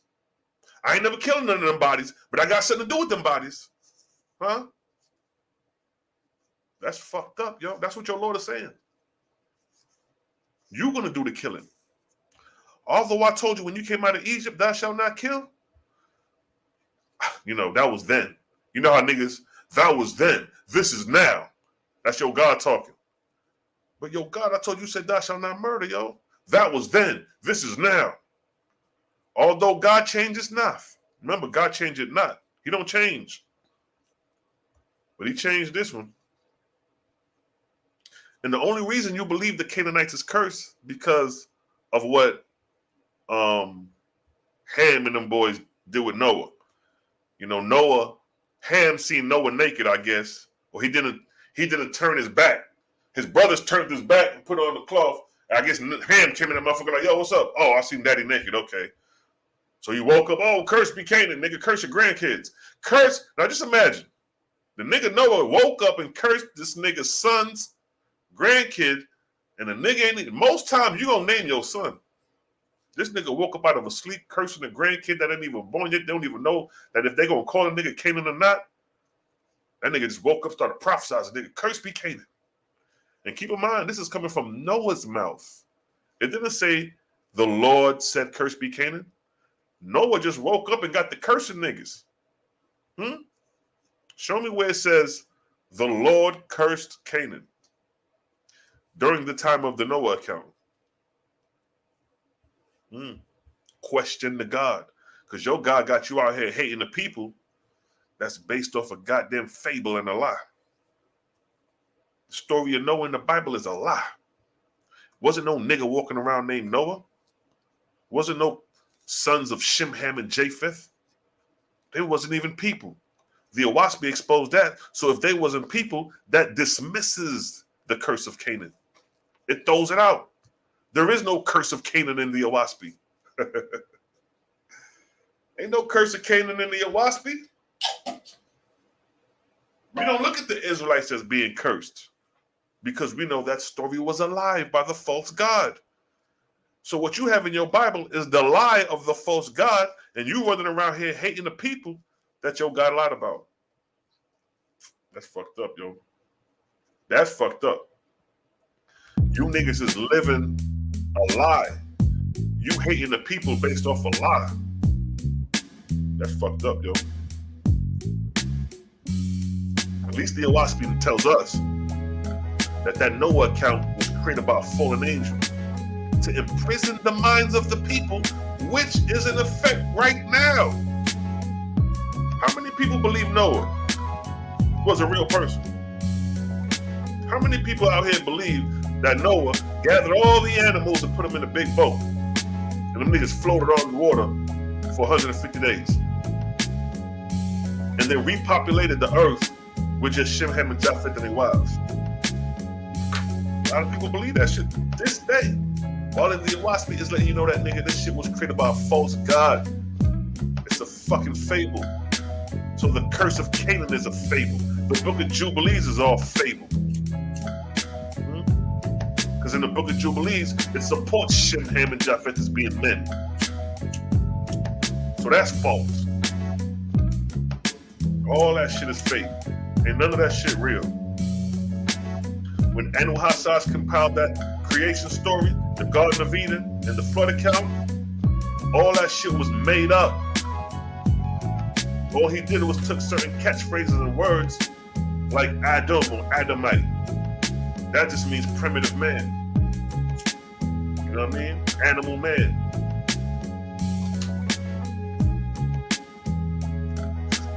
So they'll take certain things and events and put a fable on it.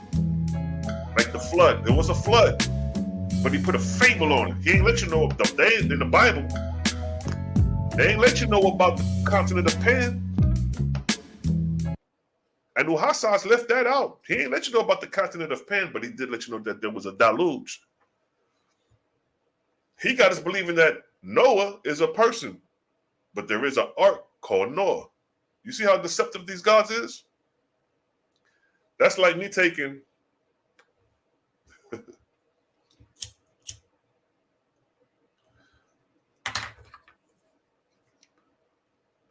yo. That's like me taking this mic, the Newman microphone. You got the Newman microphone. There's a microphone called Newman. Top quality microphone in the music industry.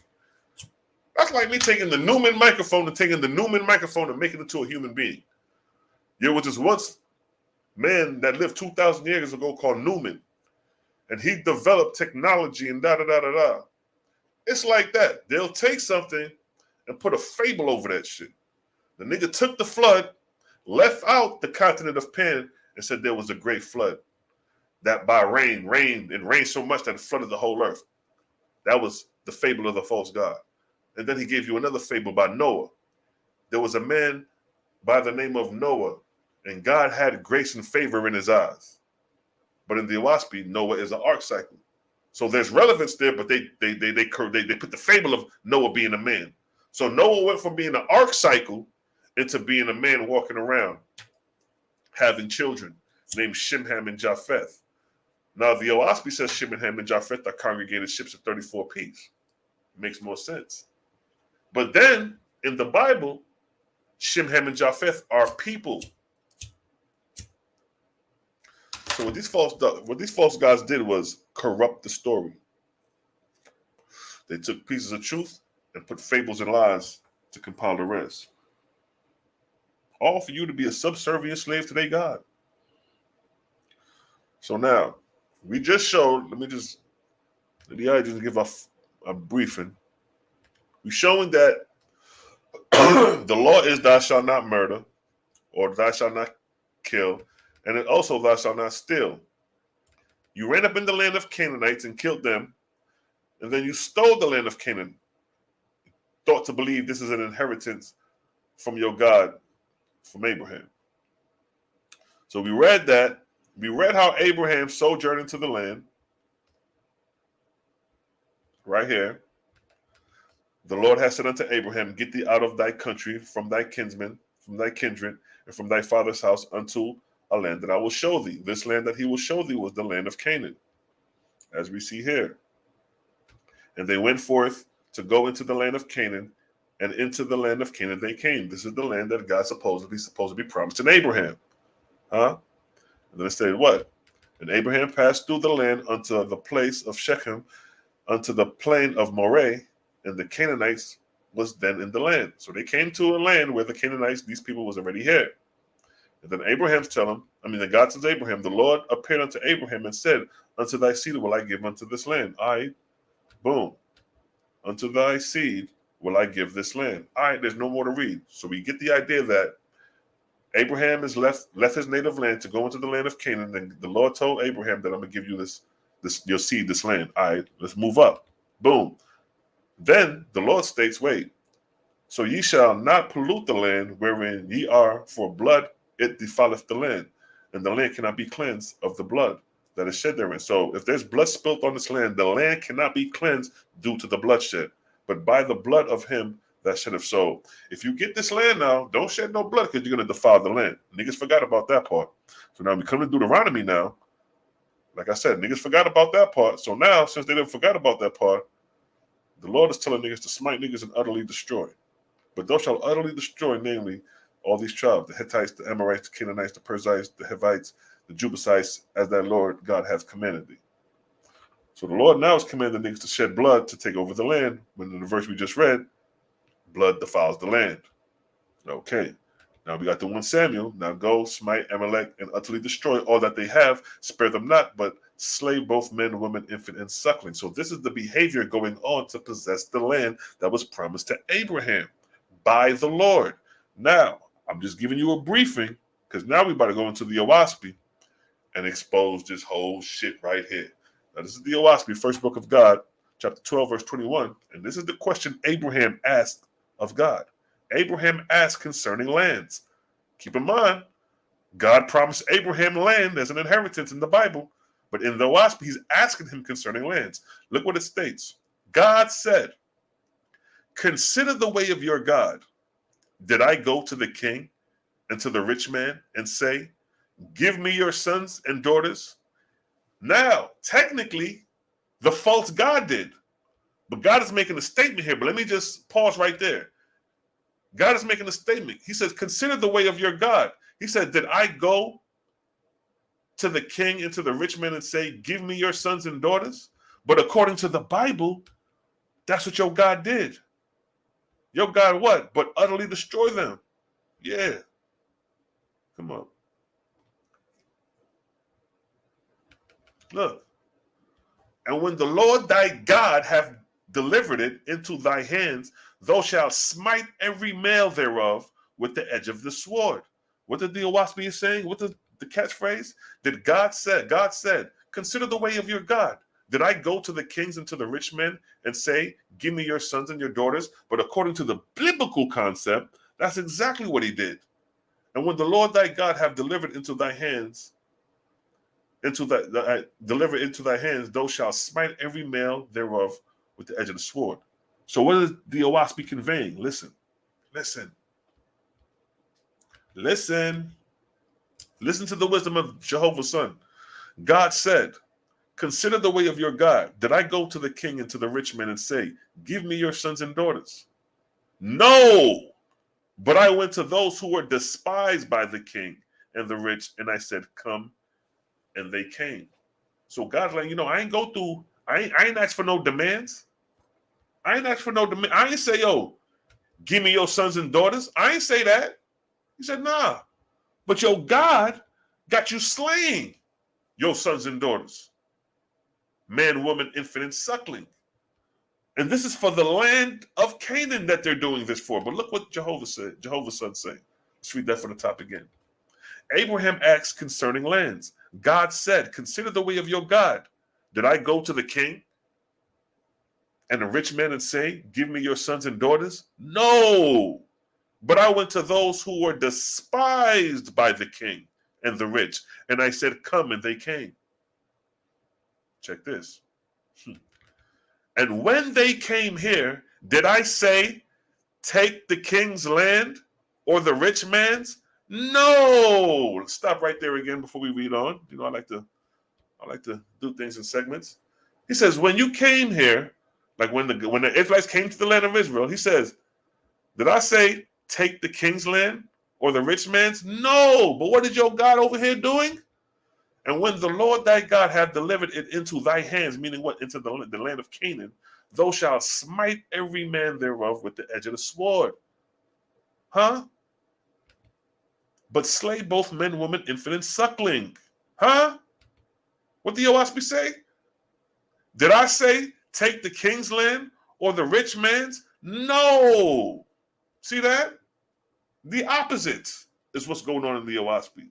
But I led you to that which was neglected and waste in the eyes of the king's people. And I said, this is your inheritance. See the difference? God ain't send you into a land where the king's people was to say possess the land. He says, nah, I'm going to take you into a deserted place that is neglected in the king's eyes. And I'm going to say, nigga, your inheritance is here. You ain't shedding no blood. Huh? Look what it states next. Verse 23. It is sufficient for you and your people to buy burying places for the dead, which shall not be disturbed, but neither buy nor sell any other lands. And after your people have improved a place, and a king comes upon you. Now, let's stop right there. Now, let's say these people are not the Israelites. Let's say these people are the Canaanites that they're talking about. Let's put it in perspective. It says, and after your people have improved the land, the Canaanites, and a king comes upon you, the Israelites are coming upon the Canaanites, saying, I will have this land either by purchase or by battle. Now, when we look here, the Lord God is delivering the land of Canaan into the Israelites by battle. Thou shalt smite every man with the edge of the sword. Right there. That's battling.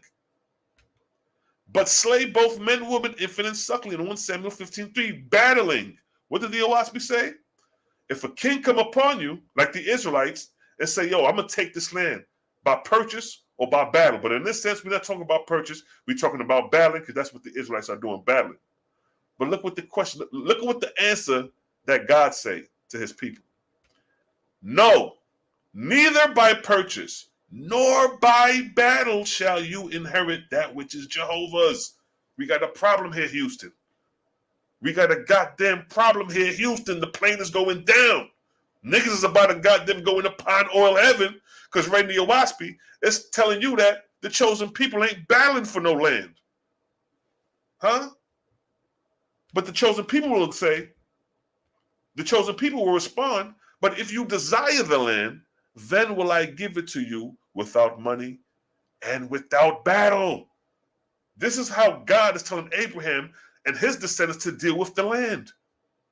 Huh? Let's read that again from the top. And after your people have improved a place, and the king comes against you, saying, I will have this land either by purchase or by battle. You shall say, no, no blood clot, bloodshed, brother. Neither by purchase nor by battle shall you inherit that which is Jehovah's. You niggas making no claims to land, that's not even yours. This is Creator's land. You don't own shit. Huh? But if you desire the land, then will I give it to you without money and without battle. This is how God is telling Abraham how to deal with lands. God is not telling Abraham and the OAHSPE to go shed no blood for no goddamn piece of real estate. While in the goddamn Bible, God got you niggas slaying both men, woman, infant, and suckling. God got you niggas, thou shalt smite every male thereof with the sword. This is what God got y'all doing in the promised land that was supposed to be given to Abraham. Unto thy seed will I give this land. And look how they going about getting the land. Thou shalt smite every male thereof with the edge of the sword. But slay both men, woman, infant, and suckling, while the OAHSPE is saying, not by purchase, nor by battle shall you inherit land. Huh? Game fucking over, my nigga. All you Israelites thinking that you had to kill off the Canaanites, you niggas is going to pond oil heaven.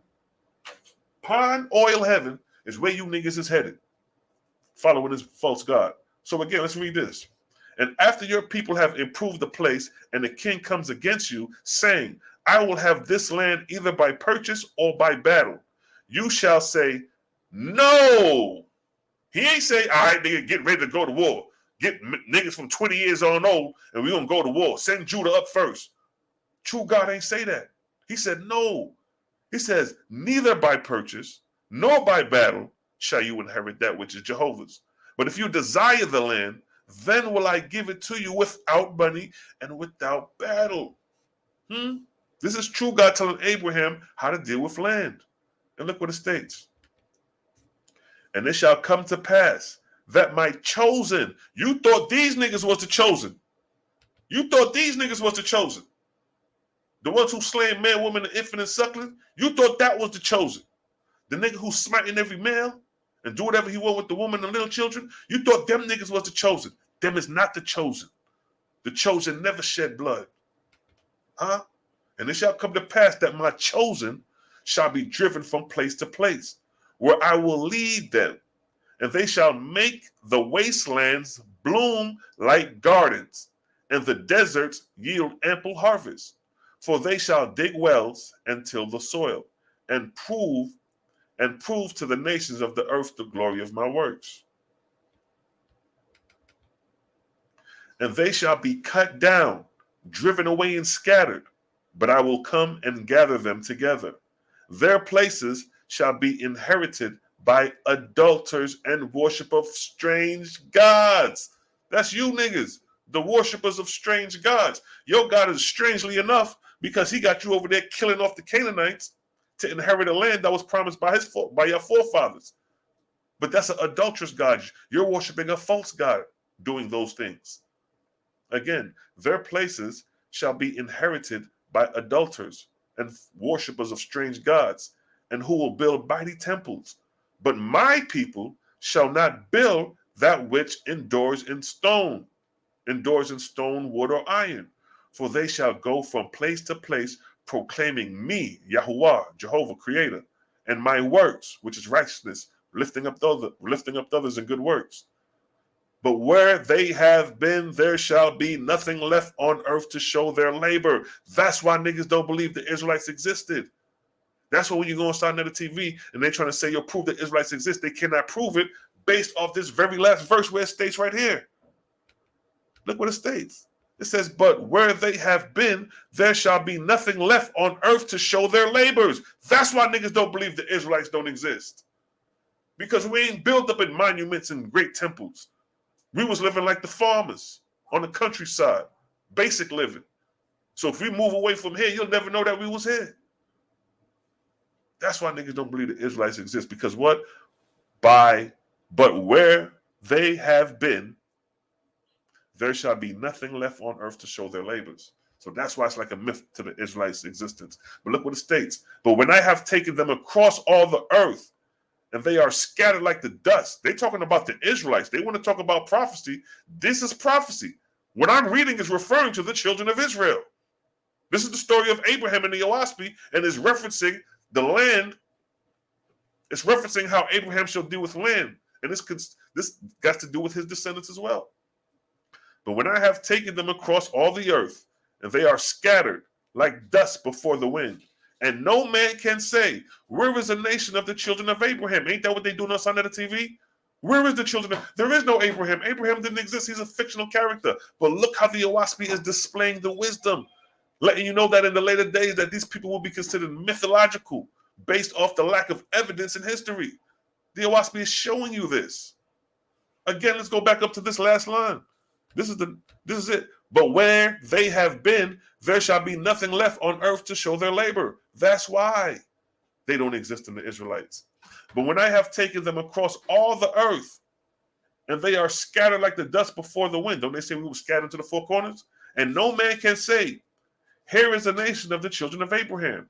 Lo, I will raise my voice for them, even I, the God of heaven and earth.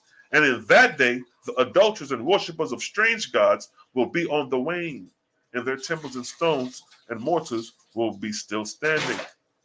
So OAHSPE letting you know the descendants and the children of Abraham existed, but there is no record for you to look back in history to point the finger. But a voice shall go up from the whole earth, even from the remote nations of the earth, saying, what about those who laid the foundation of the temple of one God, even Jehovah, those who were the sons and daughters of Abraham? Oh, if only my eyes could have seen the faces of that labor. So he's like, in the later days, niggas gonna rise up. Who are the sons and daughters of Abraham? Did they even exist? See that? The OAHSPE is letting you know that these people are gonna be considered mythological and fairy tale in later times, although they did exist. But the lack of evidence of their existence on a scholarly level, is gonna place them as being fake characters.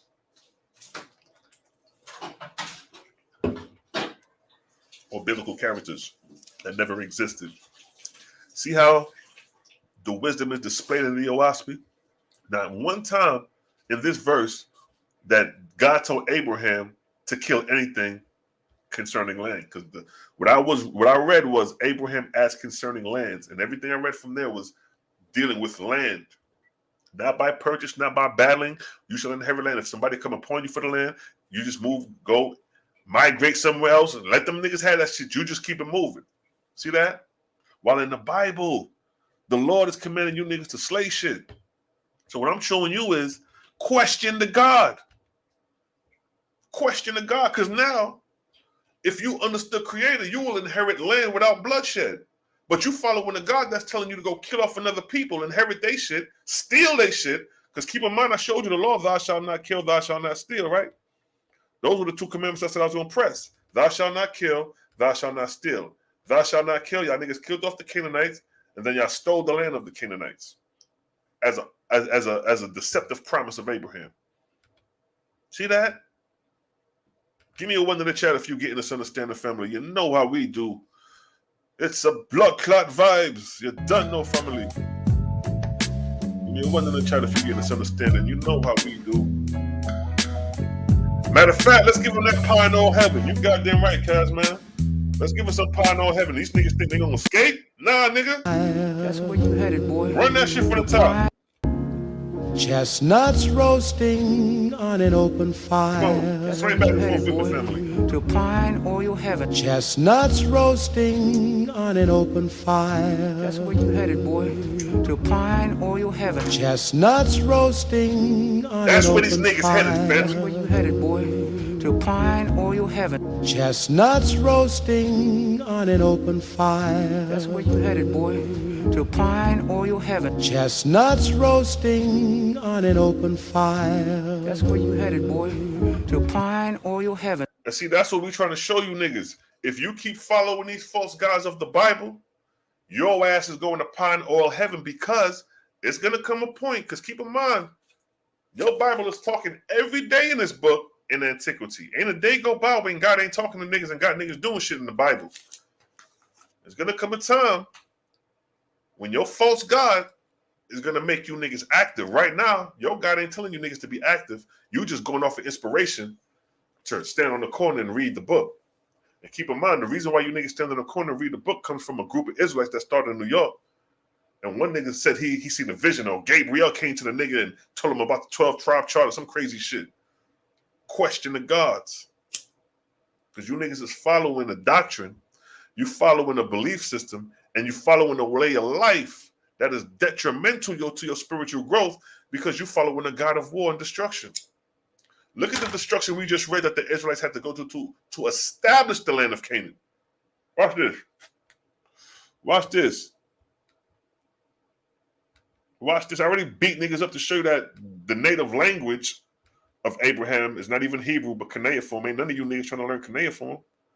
You over there trying to learn Hebrew, nigga. Learn cuneiform. That's the language of your father, Abraham. Abraham ain't walking to the land of Canaan speaking Hebrew. He didn't even probably know the language of the Canaanites at the time.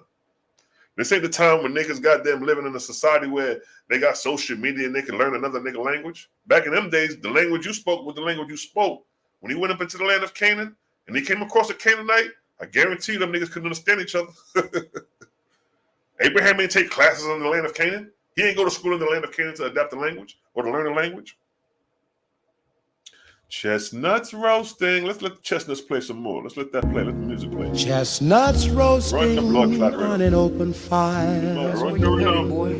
To pine oil heaven. Chestnuts roasting on an open fire. That's where you headed, boy. To pine oil heaven. Chestnuts roasting on Peace an awaken to open the truth. fire. That's right. Truth cuneiform. That's the language of To Abraham. pine oil heaven. Chestnuts roasting. Hebrew is a on foreign an language, a open foreign fire. That's where you doctrine. headed, boy. A To foreign pine doctrine. oil heaven. Chestnuts roasting on an open All right, fire. that's what I'm That's talking where about. you headed, boy. To pine oil heaven.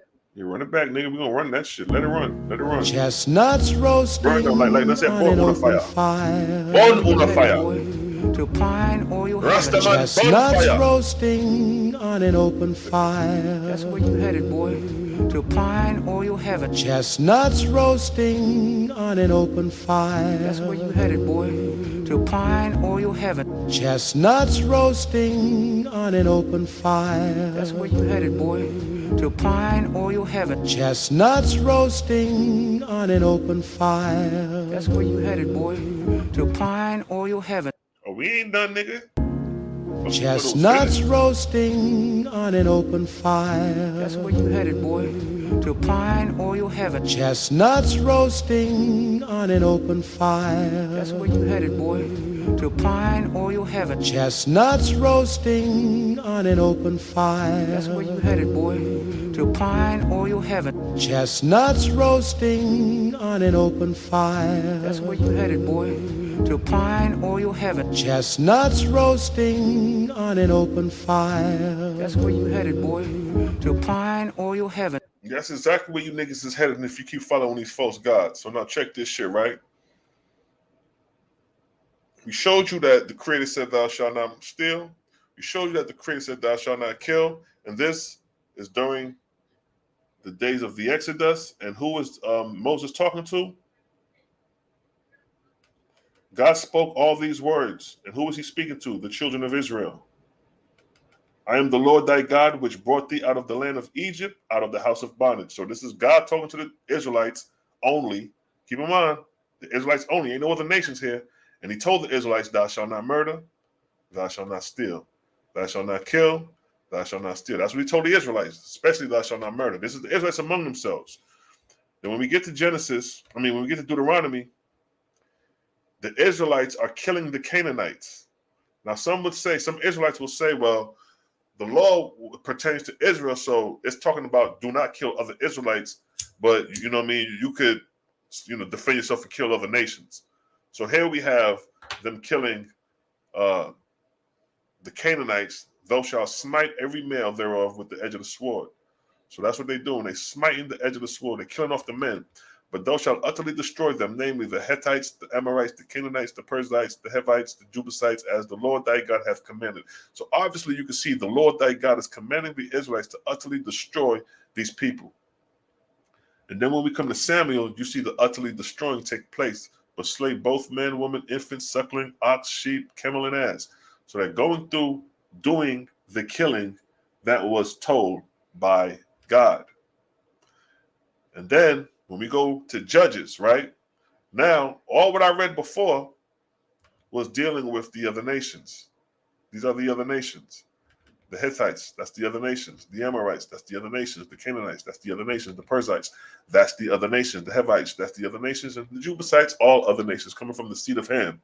So for some Israelites, it's okay to slay these because they're not dealing with thou shalt not kill, which was given to the house of Israel. Now, when we go to Judges chapter 20, which is within the house of Israel, chapter 20, verse 23, it states, the children of Israel went up and wept before the Lord unto evening, and asked counsel of the Lord, saying, shall I go up to battle against the children of Benjamin, my brother? And the Lord said, go up against them. Now stop. For you Israelites that try to say that the commandment was given to the house of Israel only not to kill thy brother, how can you justify now that the commandment thou shalt not kill is now being used against the children of Israel and the children of Benjamin, conspired by the Lord? The very Lord who said don't kill brother is now telling you to kill brother. How do you wiggle your way out of that? Question to God. And the children of Israel came near again against the children of Benjamin the second day. So look, the children of Israel came against the children of Benjamin. These are brothers. See that?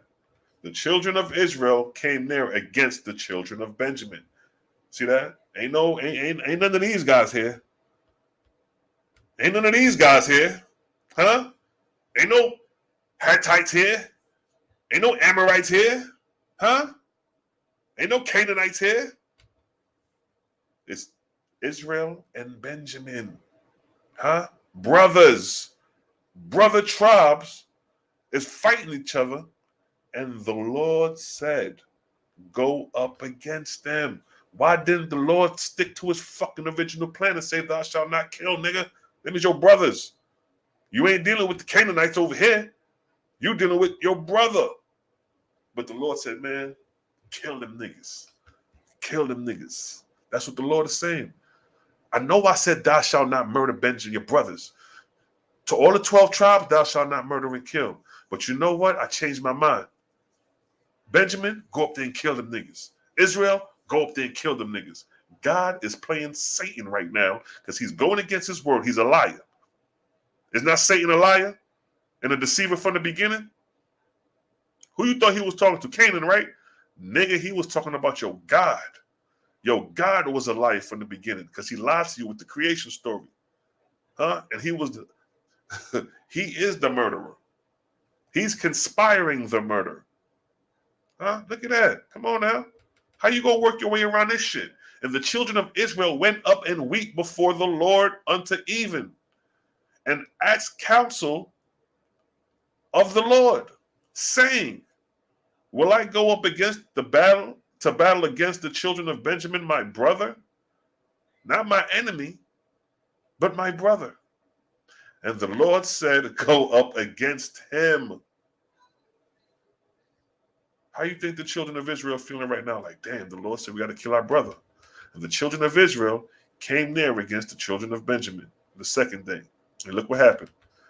And Benjamin went forth against them out of Gibeah the second day, and destroyed down to the ground of the children of Israel again 18,000 men. God damn, all these drew the sword. These niggas was weeping to the Lord in the verse earlier. Look, they came to the Lord weeping. Look, they weep before the Lord until evening. Huh? The Lord answered their prayer and said, go up against them. And when they did, 18,000 of them niggas died. What the fuck is you consulting for the Lord for if he ain't got your back? What the hell is you consulting for the Lord for when he told you thou shalt not kill thy brother? You should have surrendered your arms and said, fuck you, God. I'm not fucking with you. You told me not to kill my brother. Now you're trying to conspire me to go to kill my brother? And you the same one who could throw lightning bolts out of heaven? You the same one who could turn, split the Red Sea, do all these miraculous miracles, and I gotta resort down to carnal behavior, animalistic, beast-like nature. This is the nature of the beast we're dealing with here. Huh? The Israelites are acting as the nature of the beast by killing brother. But it's conspired by the God, your Lord. And 18,000 men fell. Show me 18,000 men being killed under the hand of Israel when they was fighting the Amalek. Huh? Show me 18,000 Amalek men, women, and children killed. While we can show you in Judges, 18,000 niggas was killed. Huh? Show me in Deuteronomy where the Hittites, the Amorites, the Canaanites, the Perizzites, the Hivites, and the Jebusites. Show me where 18,000 of them niggas got slain by Israel. But I can show you in Judges where Benjamin slayed 18,000 of the children of Israel, their own brother. The Israelites are killing more Israelites than the enemies. Imagine that. Within a week, these niggas done killed. They done caught like over damn near 30,000 bodies within a week. They killed more brothers among themselves than their own enemies, the Canaanites. Imagine that. Show me in the scriptures where Israel killed 18,000 of their enemies. I don't give a fuck what nation it is at this point. Any goddamn Israelite enemies, show me where they killed over 18,000 men. If you can't show me where the Israelites have enemies where they killed 18,000 men, you niggas is the greatest fucking enemy on the planet. Because you killed more niggas. You killed more of your brothers than your own enemy. How that work? How that work when the Lord told you niggas, he told Abraham, unto thy seed will I give this land. And then when you got the land, you slayed off the Canaanites. And then when you received the land, y'all started warring among each other and killed 18,000 of your own brethren. More blood than probably all the Canaanites can put together. Come on, man. Come on, man. That's why we say, question the gods. Just don't run around believing shit. Question the gods. What did Abraham say? Let me get that. Let me get that. See, it said Abraham asked of lands, but not that. Matter of fact, yeah, I can just go up, chapter 10. What Abraham say? This is going to be the catchphrase from now on out, right here. This slogan right here. The Abraham slogan. That's what we're going to call it, the Abraham slogan. This slogan right here. This is the Abraham slogan. Anytime a God trying to convince you to kill some shit, this is the slogan. This is what you say to the God. Show me that you are God, so that I may not err.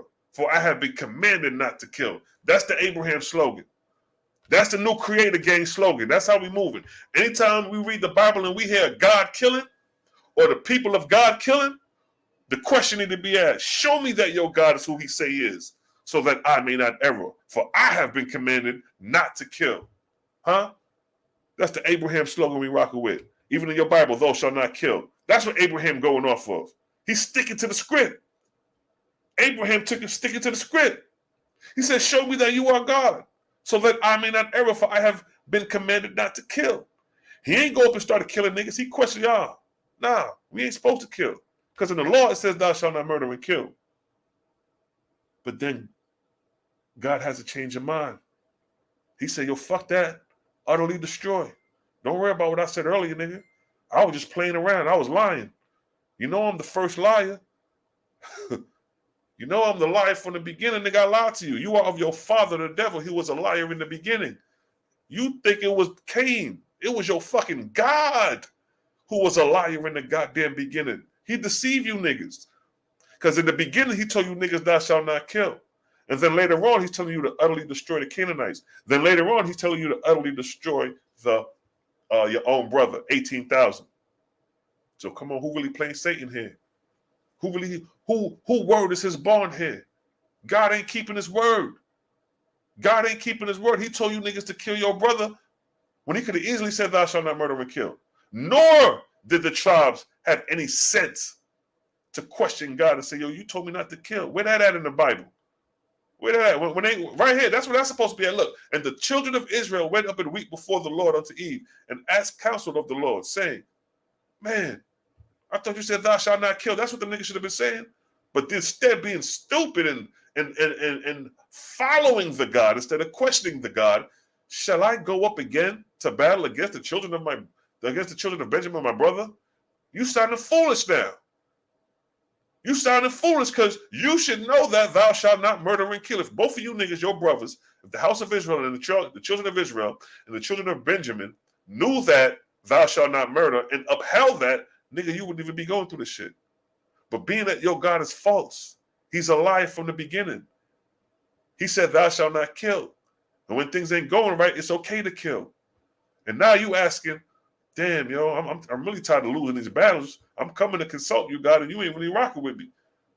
They asked him and weeped, and then he still ain't rock out with them. 18 of them niggas got kills.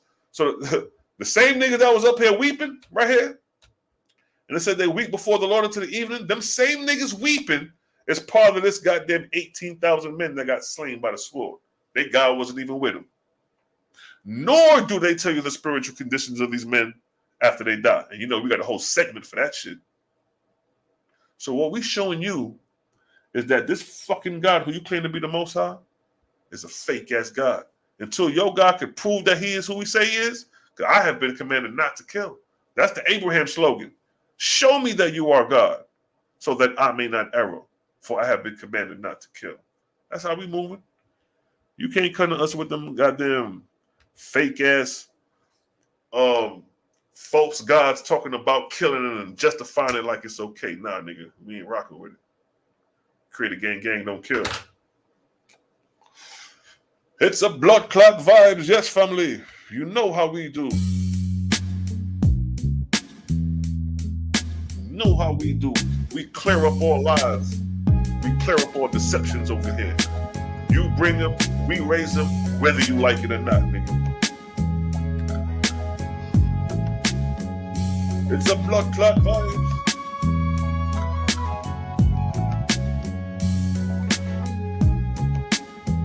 That's right. That's the slogan, family. That's the new slogan right there.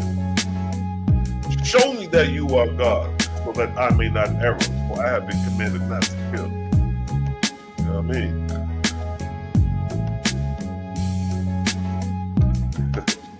So Abraham was smooth with it. He was no dummy. Exactly. He's thinking. And keep in mind, this angel appeared to Abraham as God. You know what I mean? The nigga appeared to Abraham as God, Joe.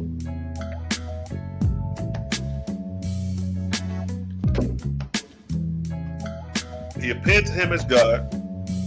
Abraham didn't start tiptoeing through the tulips. He ain't do that. He was on guard. He was like, all right, you say you God, what you need me to do? I ain't your servant. He like, all right, let's rock out. You God, nigga. All right, this I need you to do. I want you to get a couple of Brillos and some stuff. I'm going to take you up this mountain, and I'll tell you what we do when we get up the mountain. You're going to restore the burnt offerings and sacrifices. Get up the mountain. So we're going to sacrifice. I want you to sacrifice. If you obey me above all things, right? I'm your God, right? Yeah. All right, I want you to take your son, and I want you to burn him as a sacrifice like the heathen gods of old. We're bringing back the burnt sacrifices. So in the Bible, Abraham was like, oh, word, okay. And Abraham stretched forth his hand and about to slay Isaac. He ain't questioned shit. He a dum-dum in the Bible. When God told Abraham to show your obedience, kill this nigga Isaac, he said, okay, pulled up the sword and about to slay this nigga. God was like, ho, nigga, I was just joking. I was just playing, nigga. You prove your loyalty to me. I was just fucking around and shit. You about to slay your own son, nigga. Like, I told you don't kill, nigga. You about to slay the nigga. I'm testing you. It was a test, Abraham. That's how God playing with the nigga. But Abraham being ignorant, I'm going to slay the nigga. But in the OAHSPE now, it shows you more wisdom. It's like, yo, you told me thou shalt not murder. Yo, prove to me that you God so that I might not err. Because you told me that I was commanded not to kill. That nigga ain't say another word to Abraham. That nigga departed away. It said the spirit departed away from Abraham after Abraham said them words. So what does that tell you? If you want a goddamn spirit to depart away from you with that bullshit, you question that nigga. And when I say spirit, because the spirit is going to come through another individual. Somebody who read the Bible that's going to try to convince you to say that God is a killer and it's okay to kill because it's in the Bible. We can pull chapter and verse. But we're going to tell them is that prove your God is who he say he is because I've been commanded not to kill and murder. And I'm going to show you in my book that we're not to kill and murder. And if you do kill and murder, these are the spiritual consequences that come with killing and murdering. Show me the spiritual conditions that come with murdering in the Bible. Israelites went on a goddamn killing spree, going around just killing infants and children. What is the spiritual condition of those killed in war, according to the Bible? They ain't got no answer for it, but we do. You know how we do. It's the blood clot vibes.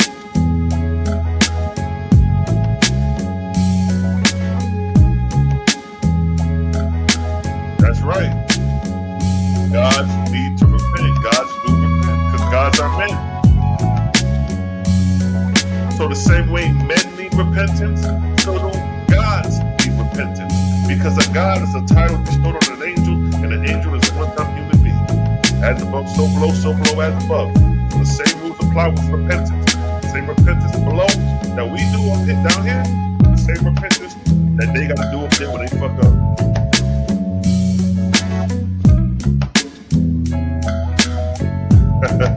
Hey, yo, Shannon, we may have one for you. We may have a slogan for you, Shannon.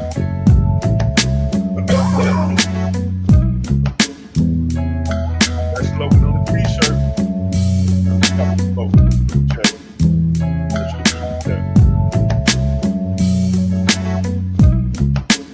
Put a slogan. Put a slogan in the chat, right there. Show me that ye are God, so that I may not err. For I have been commanded not to kill. Gang, gang, gang. The blood clot vibes.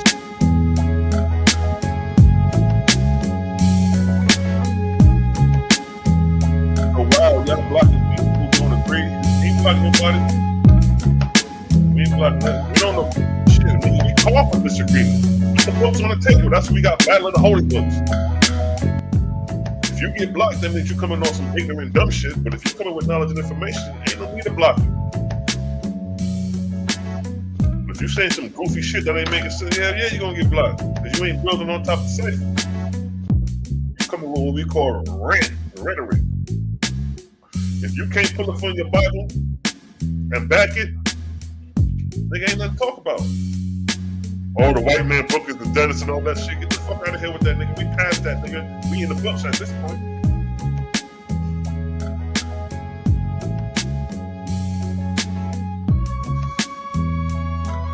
Yo, let me tell you something, my nigga. Control yourself. Worry about yourself, beloved. Don't worry about me. Creator got me covered. Don't worry about me, beloved. I don't even know you. You feel me? I don't even know you. You can't dictate to another man. And that's the problem. Niggas always want to try to tell niggas what to do. Nah, nigga, fall the fuck back. This ain't that. This ain't that part. This ain't that part of it. What I'm reading about your God killing and slaying niggas, that's what we dealing with.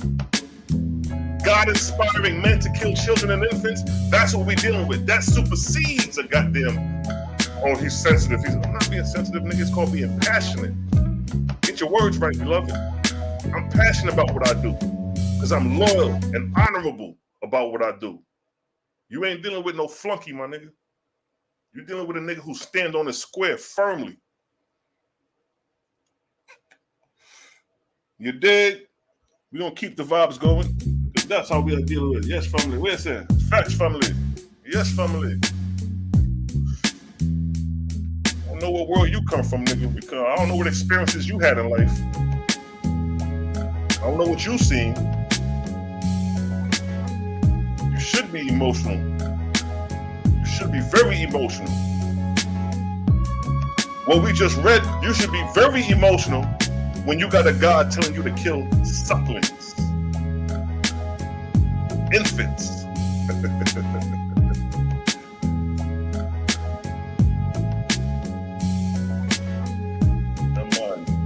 We're not dealing with the opinion. What I show is chapter and show me chapter and verses. Lean not on your own understanding, right? Don't the Bible say that? Lean not on your own understanding. You lean on your own understanding, beloved. I don't bicker back and forth with niggas about gossip. Nigga, bring chapter and verse. Let's have a talk about scripture. This is a theological topic. According to the text as it is written. I don't give a fuck about a nigga's opinion. What I'm showing is chapter and verse out the Bible, showing you the condition and behavior, the actions of a God that's inspiring the actions of a people, and why we fucked up in the world because of a God that's telling niggas out here to go to war and kill.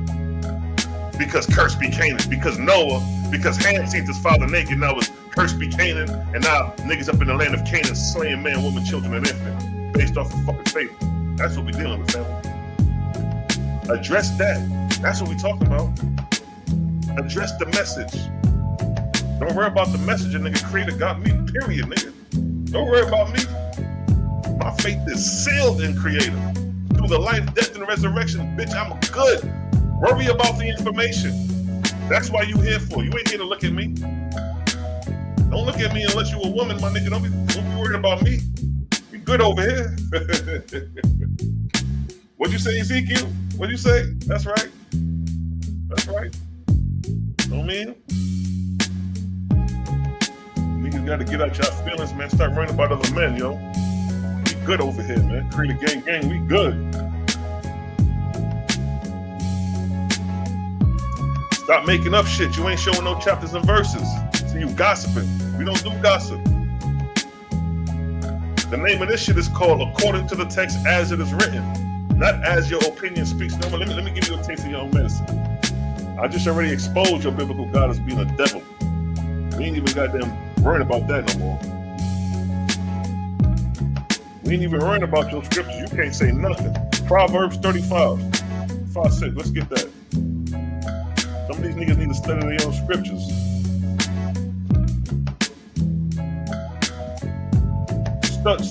Study their own scriptures. Let's go to Proverbs.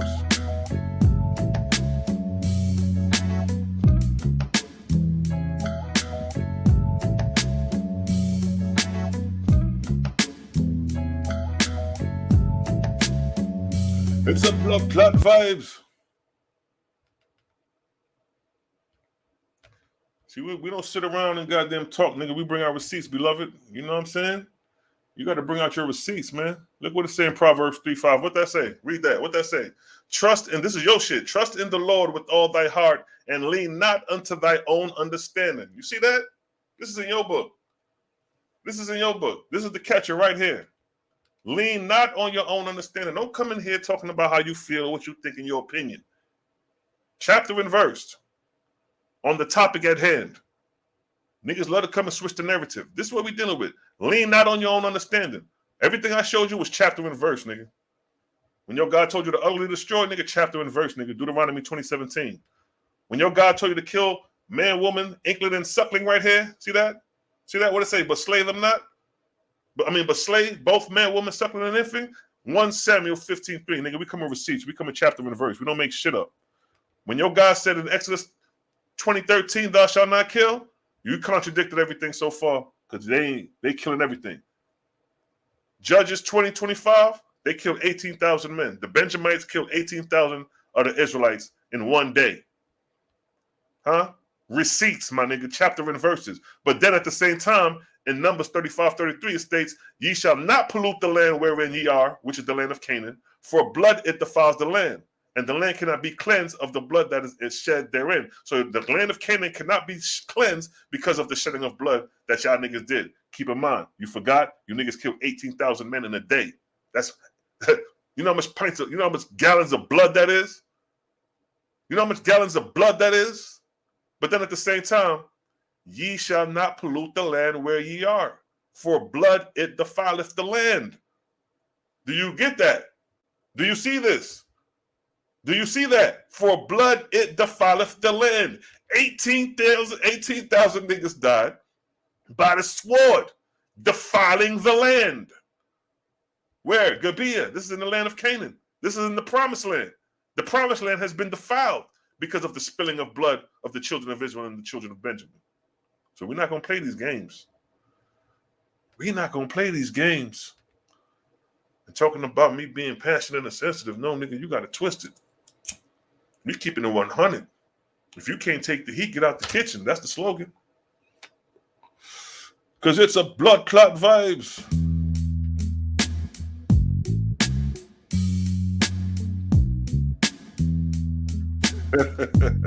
I don't have a rent to do that, so you just lied on me. See, they God's lies. Niggas love to deceive and lie. Then you see you in the building. We out here exposing these false gods. And when you expose these false gods, they start to scream out, because Pine Saw Heaven is on their ass. Chestnuts roasting on an open fire. You see one nigga right here, Pine. Mike about to go to Pine Saw Heaven. Chestnuts roasting on an open I'm fire. talking shit.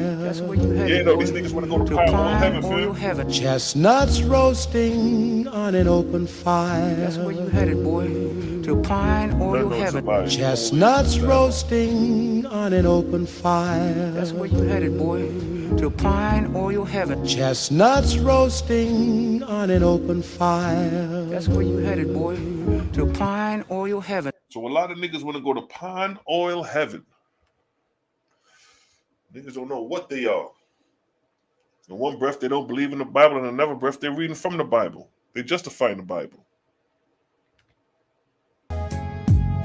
But you know, we show and prove, man. We just show and prove the nation. That's why I say questioning God. That's why these segments is called questioning gods, because now you got to really start questioning these gods. Because it may come a time your God may put you to the test in this day and time. Rereading to you what happened in antiquity. This shit is in the past. But if your God is past, present, and future, he may talk to your ass in the present and tell you to do the same atrocities that he was telling niggas to do in the past. It's the vibes.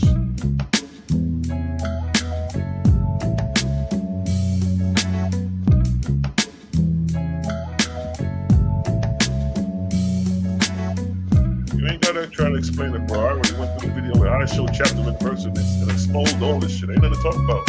When I present my information and when I present my case, ain't nothing to talk about after. I don't leave no fucking holes for niggas to come and try to. No, ain't nothing to talk about. Because the first hole was thou shalt not kill, and then the Israelites are saying, oh, they're talking to, you know, when they say thou shalt not kill, that's only the Israelites talking to themselves. So then when I show you that the Israelites were killing the Canaanites, oh, that don't pertain to Israel because those are the Canaanites. I know that little wiggle right there. That's a little wiggle. That's wiggle room right there. So I'm not going to give you wiggle room. The way I close that wiggle room is when I hit you with Judges chapter 20, when I showed you the children of Benjamin fighting with the children of Israel, their brother, and consulting God in the battle. And then God is allowing the killing to go on among brother. So with that, you niggas got no legs to stand on. Because now you can't blame the Canaanites and the other nations. This shit is going on within the house of Israel. And your God is conspiring the activity for it to be done. That's where your God is false. And he is not the Most High. You're not worshiping the Most High. You worshiping the most goddamn low. You worshiping the most low. Because for a God to descend down to inspire humans to bloodshed, to kill infants and suckling, that's the most low. You niggas is worshiping the most low. You are not worshiping the Most High. If your God go out there and tell you to kill an infant, you worshiping the most goddamn low, nigga. Fall the fuck back. See, that's why you niggas is going to Pine Oil Heaven. Chestnuts roasting on an open fire. That's where you niggas is headed. To Pine Oil Heaven. Chestnuts roasting on an open fire. That's where you headed, boy. To Pine Oil Heaven. Chestnuts roasting on an open fire. That's where you headed, boy. To Pine Oil Heaven. Chestnuts roasting on an open fire. That's where you headed, boy. To Pine Oil Heaven. Chestnuts roasting on an open fire. That's where you headed, boy. To Pine Oil Heaven. Hell nah, David ain't gonna make it. All them niggas going to hell. The Philistines, the David, all them niggas. Let me show you. Both parties is gonna be cast in that goddamn. Chestnuts roasting on an open fire. That's where you headed, boy. The final fucking judgment. Pine Oil Heaven. Chestnuts roasting on an open fire. That's where you headed, boy. To Pine Oil Heaven. Chestnuts roasting on an open fire. That's where you headed, boy. to Oh, pine he's or cursing. heaven. Yeah, nigga, I'd rather curse than Chestnuts to be out here killing infants, nigga. roasting What the on fuck is an a curse open word compared to fire. your That's ass where you're headed, killing boy. infants in the name of To your God? pine There or is your no heaven. goddamn comparison. Chestnuts roasting on an open The Creator is pleased fire. with a Where nigga you're like me headed, because he boy. exposing this To goddamn pine information to or the your people heaven. and waking the minds up for the people to realize that there's false gods that have been utilizing the minds of humans for thousands of years. And here you got a fearless nigga bringing this shit out. And you got other fearless niggas bringing this shit out. Nigga, we ain't running around picnicking, tiptoeing behind the tulips. We exposing this bullshit. And then we got sisters exposing this bullshit as well. Shout out to Pam, Awaken to the Truth. Every morning she drop OAHSPE knowledge, reading from the book, and other information dealing with spirituality. Niggas ain't sitting around worrying about no niggas. This is where you niggas, this is what I'm saying. The land of Canaan was stolen. The land of Canaan was stolen by the Israelites through warfare. And this is what we trying to tell these niggas. Ain't no size to this shit. Creator judging all you niggas. See that? Judgment is rendered against all nations and all people in the world who engage in war, thus bringing these afflictions upon the angels of heaven. See that? All nations, beloved. That includes Israel. That includes the Canaanites. All nations who engage in warfare. Who engage in warfare. What is this going on here? But slay both men, woman, infant, and suckling. Huh? That's warfare. But utterly destroy them. That's warfare. What did the OAHSPE say? Judgment is rendered against all nations and people in the world who engage in war, thus bringing these afflictions upon the angels of heaven. See that? This is the word of the Creator talking. Not no fake-ass false God running around telling you to kill some goddamn infants and sucklings. The consequences of killing infants and sucklings is bringing the afflictions upon the angels of heaven. What did it say? Thus bringing these afflictions upon the angels of heaven. When you're doing this shit right here, but slay them both men, women, suckling, and infants, thus bringing the afflictions upon the angels of heaven. When your God say, but thou shalt utterly destroy them, you know what's going on? Thus bringing the afflictions upon the angels of heaven. You know why? Because the spirits of these people are in chaos when they cross over, bewildered and tormented. See? It says what? They are distracted and tormented with their own fears and bewilderment. That's the spiritual conditions you create for engaging in warfare. Huh? Thus bringing these afflictions upon the angels of heaven. What happened in Judges? What happened in Judges right here? Huh? And Benjamin went forth against them out of Gibeah the second day and destroyed down to the ground of the children. Again, 18,000 men, all these drew the sword. 18,000 men. You talking about 18,000 souls. Huh? 18,000 souls that died by the sword in one day. Huh? What the OAHSPE say? Thus bringing these afflictions upon the angels of heaven. You niggas have no clue of what you're talking about trying to defend a merciless, warlike God, not knowing these spiritual conditions that await you. That's why the Creator say, what? Judgment is rendered against every nation and all people. He ain't be seclusive. He ain't say, no, my chosen people is excluded from this. Judgment is rendered against every nation and all people in the world who carry on war, who are accessory to war, in which any man created alive by Jehovah is slain, in defense of any king or other ruler, or in defense of any country or government in all the world. Ain't y'all niggas in defense of the land of Canaan? Ain't y'all defending? Ain't y'all trying to take the land of Canaan over through warfare? Huh? Ain't that what y'all doing? Y'all utterly destroying the Canaanites to take the land? Ain't that what y'all doing? Ain't y'all killing the suckling and infants to take the land?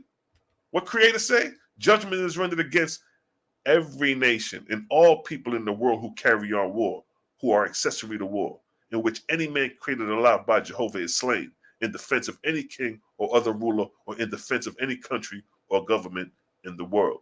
See that? It's over for you niggas. Whether any war is offense or defense, huh? Y'all niggas was playing the offense on the Canaanites was playing the defense because y'all moving in on them. They defending their land. Y'all coming in, taking over as stealers. We playing football here. You niggas is the stealers. Because y'all coming in the land of Canaan trying to steal shit while the Canaanites got to rise up and defend shit. You niggas are the stealers because your law said, thou shalt not steal. Now you up in the motherfucking land of Canaan trying to steal some shit. Y'all niggas running around the land of Canaan trying to steal some shit. But utterly destroy them. What do the OAHSPE say? And whether any war is offensive or defensive, both parties, my judgment is against its abettors, and against the kings and queens or other rulers who are parties to war, willingly, knowingly, or otherwise. See, the OAHSPE is exposing both parties. So while you over there trying to make sense of it, trying to defend, nigga, it's over for you niggas. This is the judgment rendered out. Ain't no more trying to explain none of that shit. Both parties are victim to these atrocities. Both the Israelites, the Amalekites are victim, and the goddamn Israelites are victim. Both parties. Amalek did to Israel. Tattletale shit. What Amalek did to Israel. That's what your Lord is conspiring so they can hype you up to get your ass slain. So Amalek, whether Amalek is playing the offense and Israel is playing the defense, or whether Israel is playing the defense and Amalek is playing the offense, it don't matter. What the OAHSPE say, whether any war is offensive, Amalek, or defensive, Israel, my judgment is against its aiders, abettors, and against the kings, King David, King Solomon, his queens, Queen Sheba's, or other rulers who are parties to war, willingly, knowingly, or otherwise. Now, how many biblical wars you got in your Bible created against that? Look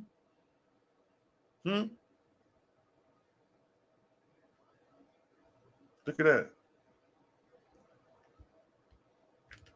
And I judge him guilty also who is general, commander, captain, surgeon, or private, that engage in war or take part in, abiding, abetting, aiding, abiding, or otherwise, in which any man created alive by Jehovah is slain or caused to suffer death. Judgment is rendered against you niggas. Here's why. And yet, aside from angels who are in chaos, see that? Chaos, nigga. That's why we passionate about what we saying. Because the behaviors of your God got you utterly destroying these people. Both parties spiritually are in chaos. Israelites and Canaanites. Both parties. And yet, aside from angels who are in chaos, there are hundreds of millions who are in declination instead of resurrection. Such angels are those in mortal life. See, they let you know angels and humans are one and the same. You become an angel after death. So it says, such angels as those who were in mortal life, who were whipped and tortured, in prison, perhaps were hanged or otherwise put to death. Wasn't that us? Wasn't we hanged and put to death? Huh? Wasn't we hanged? And that us hanging? Didn't the European do that to us? Huh? What did the OAHSPE say? And yet, aside from angels who are in chaos, there are hundreds and millions who are in declination. Now look, it says there are hundreds of millions who are in declination because we were hung and killed. We're in declination spiritually because of these atrocities held against us. Because look at what the spiritual condition is. This is in reference to those right here. It says such angels are those who are in mortal life were what? Whipped. Didn't the slaves get whipped? Huh? Didn't the slaves get whipped? Matter of fact, fuck that. Where that picture at with the nigga with the whip on his back? You know I gotta get that. Because if you can't tell me the OAHSPE ain't talking about your ass, I don't know what to tell you. Oh, there you go, that famous picture. You know that famous picture with the dude? Yeah, there you go. Yeah, I know what the fuck I'm talking about. Y'all see that? Y'all see that? What OAHSPE say? What OAHSPE say? Such angels are those who in mortal life. See that? So this is the spiritual conditions of what happened when they was in mortal life. It says who were whipped, who were tortured. These niggas are being tortured, beloved. This is us they got them talking about in this fucking book. In prison. Who got in prison? Perhaps were hanged. Hanged. Who hanged? They go niggas. The European hanged us. And we hanged them too right there. Look at that. Payback, bitch. But look. That's what it is. Slaves hanging.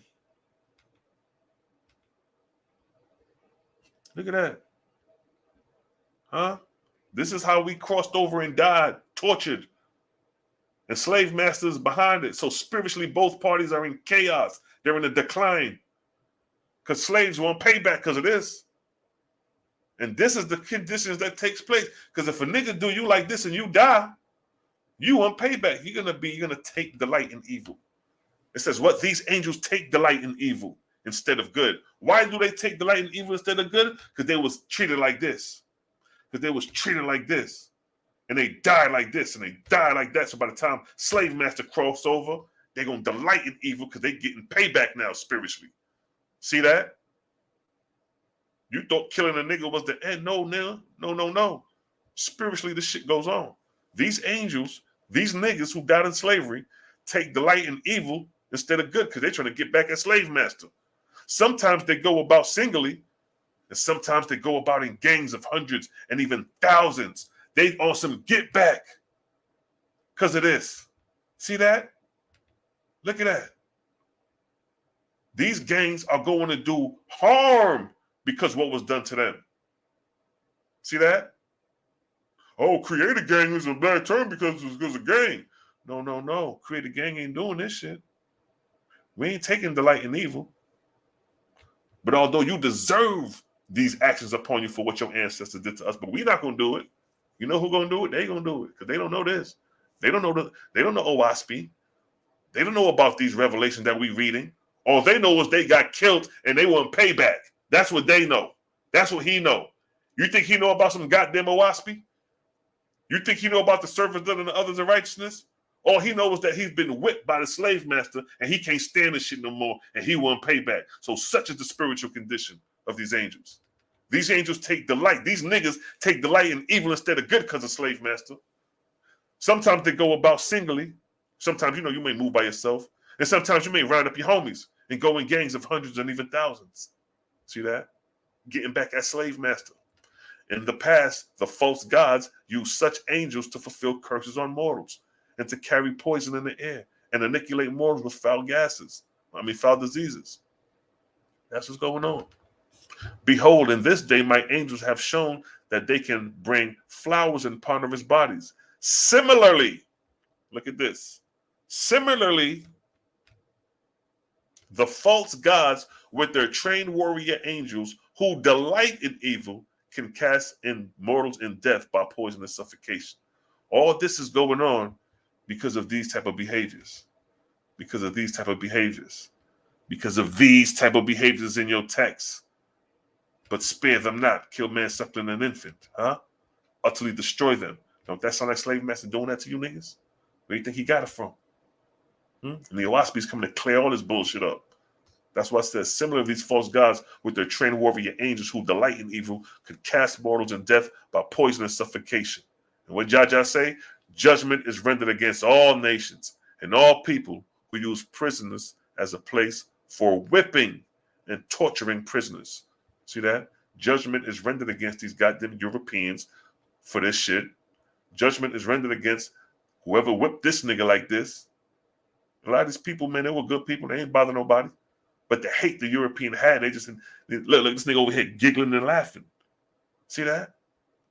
What did y'all say? Judgment is rendered against all nations and peoples who use prisoners as a place for whipping and torturing prisoners, and against all nations and peoples who put to death by hanging, shooting, or in any way whatsoever any prisoner or any person whom Jehovah created alive. See that? Judgment is rendered against slave master. Judgment is rendered against the judge and the jury who condemn to death any man, and against the lawmakers who make or have left in force a law authorizing death as a penalty against any person Jehovah created alive, and against any sheriff or executioner who puts to death willingly, knowingly, any person Jehovah created alive. And this is the reason why your ass is going to be bound. And this is the bondage I put upon all those who do not obey my judgment. So all this killing going on, all this bloodshed in Samuel, all this bloodshed in Deuteronomy, all this bloodshed going on in Judges. Judges say what? And this is the judgment I put upon all those who do not obey my judgment. What is the judgment? Thou shalt not war, thou shalt not murder, and conform to them. They shall not rise above the first resurrection in heaven, while war remains upon the earth. Even though their bondage is 100 years, or even 1,000 years, yet this my judgment against them shall not be put aside. So guess what, family? For all you niggas following that God of war, all you niggas thinking you're going to kill off the Canaanites and the other nations and vice versa, you're not going to rise above the first resurrection in heaven. You're going to remain on earth as a lingering spirit, or you're going to go about laboring and restoring the spirits of the dead that are in chaos due to the war that is remaining upon the earth. See that? See that? See that? Look what Judge is saying. Neither shall any king, queen, nor any other ruler in the entire world impress as a soldier any man who is unwillingly to engage in war. Meaning, stop pressing niggas to go to war. And whosoever does not obey this, my judgment, shall not rise above the first resurrection in heaven while war remains on earth. So, you know, you in school, and when you in school, they try to recruit you through the ROTC. They try to recruit you there, and then from there, you go into the military. But you shall not impress them. If you don't want to do it, you don't want to do it. You know what I mean? But they're going to try your ass. And Judge, I say this too.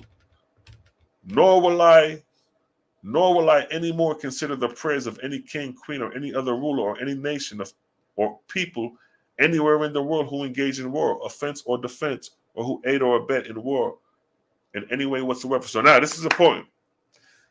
It's saying that he ain't going to answer to no prayers. It says, look, nor will I any more consider the prayers. Stop there. He says, I'm not considering these niggas' prayers. Why? He's not considering these prayers who engage in war. Now, let's take a look. Check this out.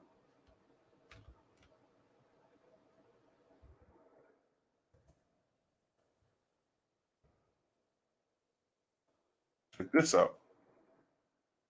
Uh-oh. We got a problem, Houston. We got a problem, Houston. These soldiers who are engaging in war or who are about to engage in war,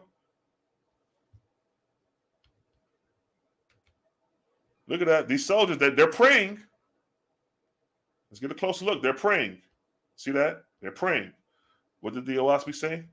What did the OAHSPE say? Nor will I any more consider the prayers of any king, queen, or any other ruler in any nation or people anywhere in the world who engage in war, or offense or defense, or who aid or abet war in any way whatsoever. Look at that. Jaja saying, yo, if you engage in warfare, I don't know who the fuck these niggas praying to, but it ain't Creator. Creator ain't answering these prayers. And we already showed you that there's false gods. Because what did the false gods say up here? What did the false gods say up here? Look. Look what it says. He says what? The false gods used no, not that one. Where's that? Right here.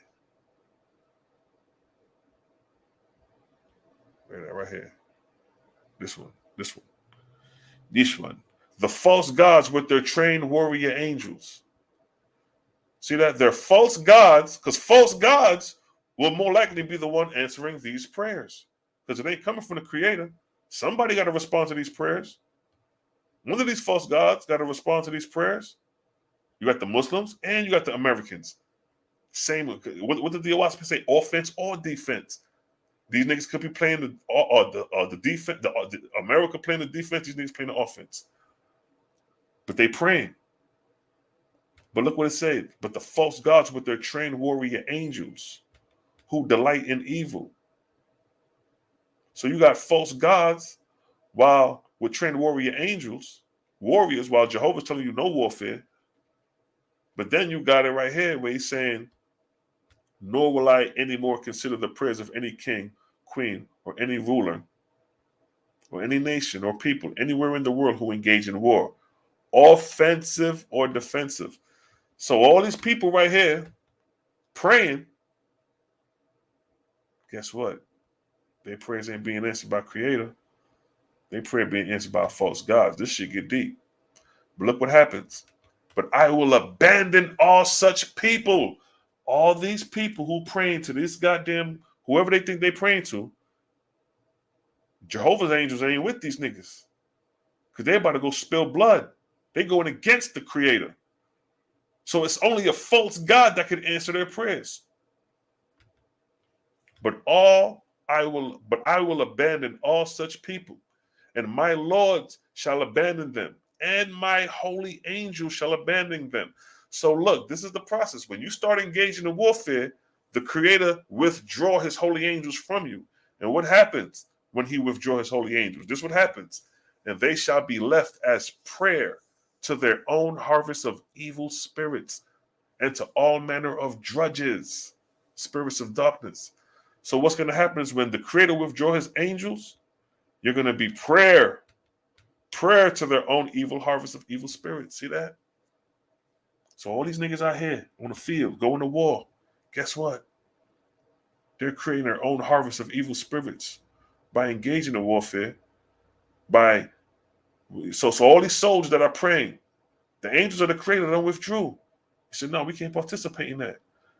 And by them withdrawing, they became prayer for evil spirits to move in and inspire them to warfare and destruction.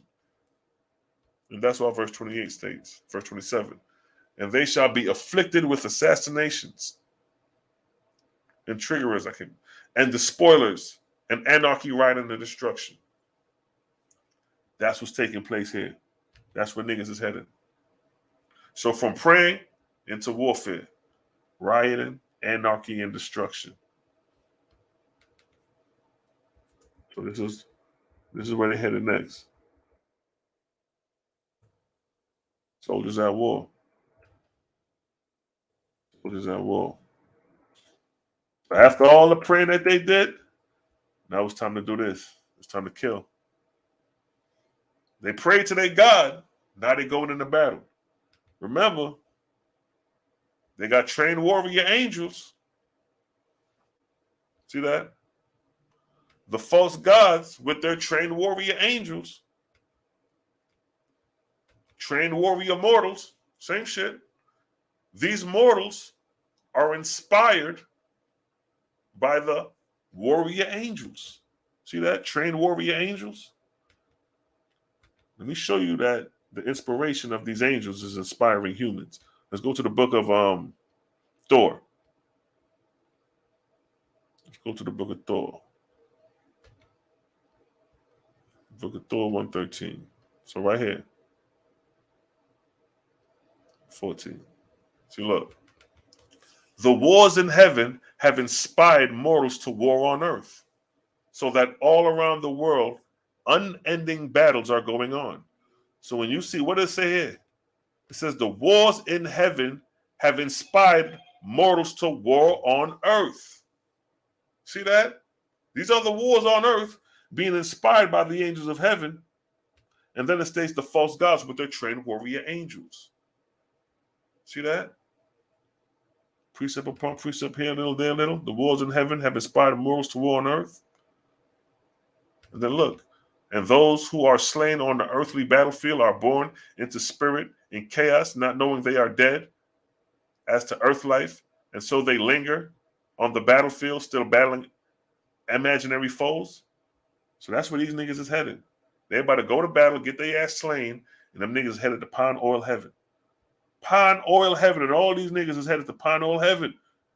They want to play the shooting game. They think this shit is sports, and they think this shit is goddamn Call of Duty, like it's a video game, like you're going to get killed and wake up and start all over again. No, nigga, you playing with your life. Defending your country, defending your false God. It's a chain of command. What it say? What it say? And those who are slain on the earthly battlefields are born into spirit and chaos, not knowing they are dead. When these niggas get slain on the battlefield, they ain't even gonna know that they dead. Because they gonna come out their body and keep fighting. What it say? And they who are slain on the earthly battlefields are born into spirit and chaos, not knowing they are dead, as to the earth, and so they linger on the battlefields, still battling imaginary foes. That's where these niggas is headed. All these niggas is headed to Pine Oil heaven. Because if they get slain in war, it's over. A precept for that. A precept for that, Ratted.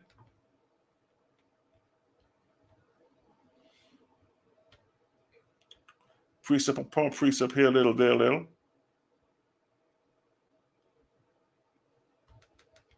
Precept upon precept here, little, there, little. Book of Jehovah, chapter 8, verse 6.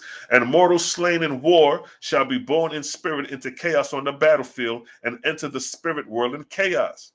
They shall not know that they are dead as to earth life, but shall still keep fighting right and left. That's a precept to the book of judgment over here, where it states, and those who are slain on the earthly battlefield are born into spirit and chaos, not knowing they are dead as to earth life, and so they linger on the battlefield, still battling imaginary foes. That's the spiritual condition of these soldiers. That's the spiritual condition. If you're going to keep following this God, where it states, but they slay both men, woman, and infant, that's the spiritual condition of the infant. The spiritual condition of the infant and suckling is this. And those who are slain on the earthly battlefield. Is this not a battle going on in 1 Samuel 15:3? Is this not a battle? By the slaying of woman, infant, and suckling, is that not battle? What is the condition of those who die like that? Their spirits are born in chaos. See that? And those who are slain on the earthly battlefields are born into spirit in chaos. Born into spirit in chaos, not knowing they are dead as to earth life. Look what you create in Israel. Look what you create in Canaan. Look what you create in Cush, Ham, all the nations. These are the spiritual conditions for engaging in killing, period. But slay both men, woman, infant, and suckling. 1 Samuel 15:3. But over here, born into spirit and chaos, not knowing they are dead as to earth life. And mortals slain in war shall be born into chaos, shall be born in spirit into chaos on the battlefield. Look at that. See that? Mortals slain in war shall be born in spirit into chaos on the battlefield. Born into spirit into chaos, not knowing that they are dead. So all these can so when we go back to Judges, and Benjamin went forth against them out of Gibeah the second day, and destroyed down to the ground of the children of Israel again 18,000 men. All these drew the sword. These 18,000 men, because they're in battle, 18,000 spirits born into chaos. Born into spirit in chaos, not knowing that they are dead as to the earth life. And mortals slain in war shall be born in spirit in chaos on the battlefield. These are the spiritual condition that await your ass if you engage in warfare, family. This is your spiritual. What I just read is your spiritual. All these people who engage in warfare, which one of these men gets slain in the midst of battle, what I just read is their spiritual condition. And it don't matter what your nationality is. You see some black folks here, you see some white folks, you see some goddamn women. Chestnuts roasting is just not going to be chestnuts roasting. It's going to be chest vaginas roasting too. See that? Yeah, don't get it twisted. Offense or defense, both parties. So if the Americans is going against the Arabs and both parties are engaged in the war, guess what? Guess what? This is the spiritual condition of both parties. And mortals slain in war shall be born in spirit into chaos on the battlefield. I don't care if you were Arab or an American. If your ass die in warfare, that's your spiritual reality. So while you Israelites is over here trying to kill off the Canaanites or the Amalek spiritual reality is chaos. When your ass got slain in Israel in Judges, right here, 18,000 men, your ass in spiritual chaos. So that's why we say it's game fucking over with that Bible, yo. This game fucking over. This game fucking over. Ain't no coming back from that. We showed you the spiritual condition of what takes place in warfare, while the Bible is telling you how you decimating people without showing you the spiritual results behind it. It's a blood clot vibes. Yes, family. You have a vibe out, yes? Give me a 1 in the chat if you're getting this understanding. Give me a 1 in the chat if you're getting this understanding, family. You know what we do. It's a blood clot vibes.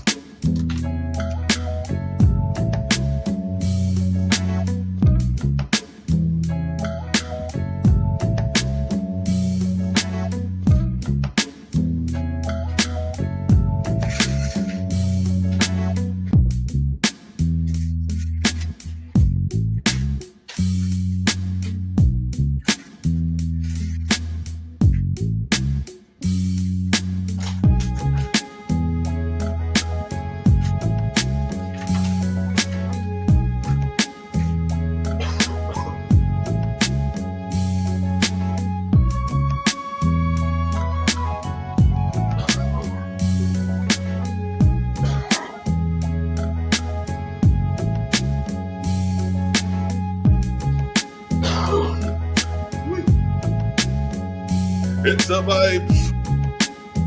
Yes, family, we just vibing out on this dreary day. I don't know how the weather is in your city, but the weather in my city is dreary. We got an overcast for the last several days. Yes, family, I see the ones in the chat coming through.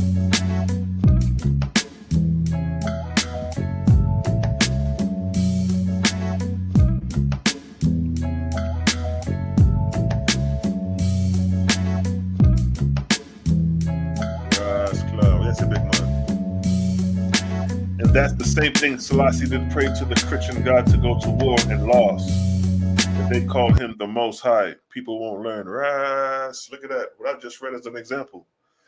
You know what I mean? The Ethiopian, Mussolini and them boys dropped bombs on Ethiopia. Look how they did Mussolini. They hung that nigga. That's crazy. Him and his wife, I think. See that shit crazy, yo. Run the rhythm.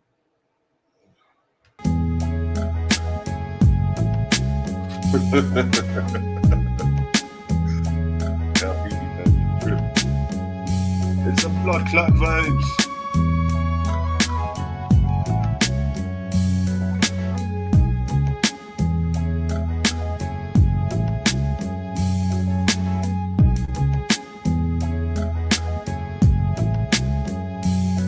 It says, and the God in the Bible loved dead animal meat, burnt offerings on the grill and wine. Turn 6 gallons of good water into wow, that's real shit though. Question the gods, and that's the segment. And you know what, family, I've been on for 3 hours. We're gonna go ahead and close it out. We're gonna vibe it out. You know what I mean? Your boy Selah Shalom been on for 3, giving you this knowledge, giving you this wisdom, giving you and making you aware of the actions and behavior of these false gods, assuming to be the creator. So that's why we say question the gods before you just believe and accept the gods. And with that, your boy Selah Shalom is out of here. You know what I mean? I'm about to push out. We're going to take this shit to the next level. We about to ride out into the cosmos. You know what I mean? Cosmonian out. Selah Shalom. You know how we do, family. Let's ride. It's the vibes.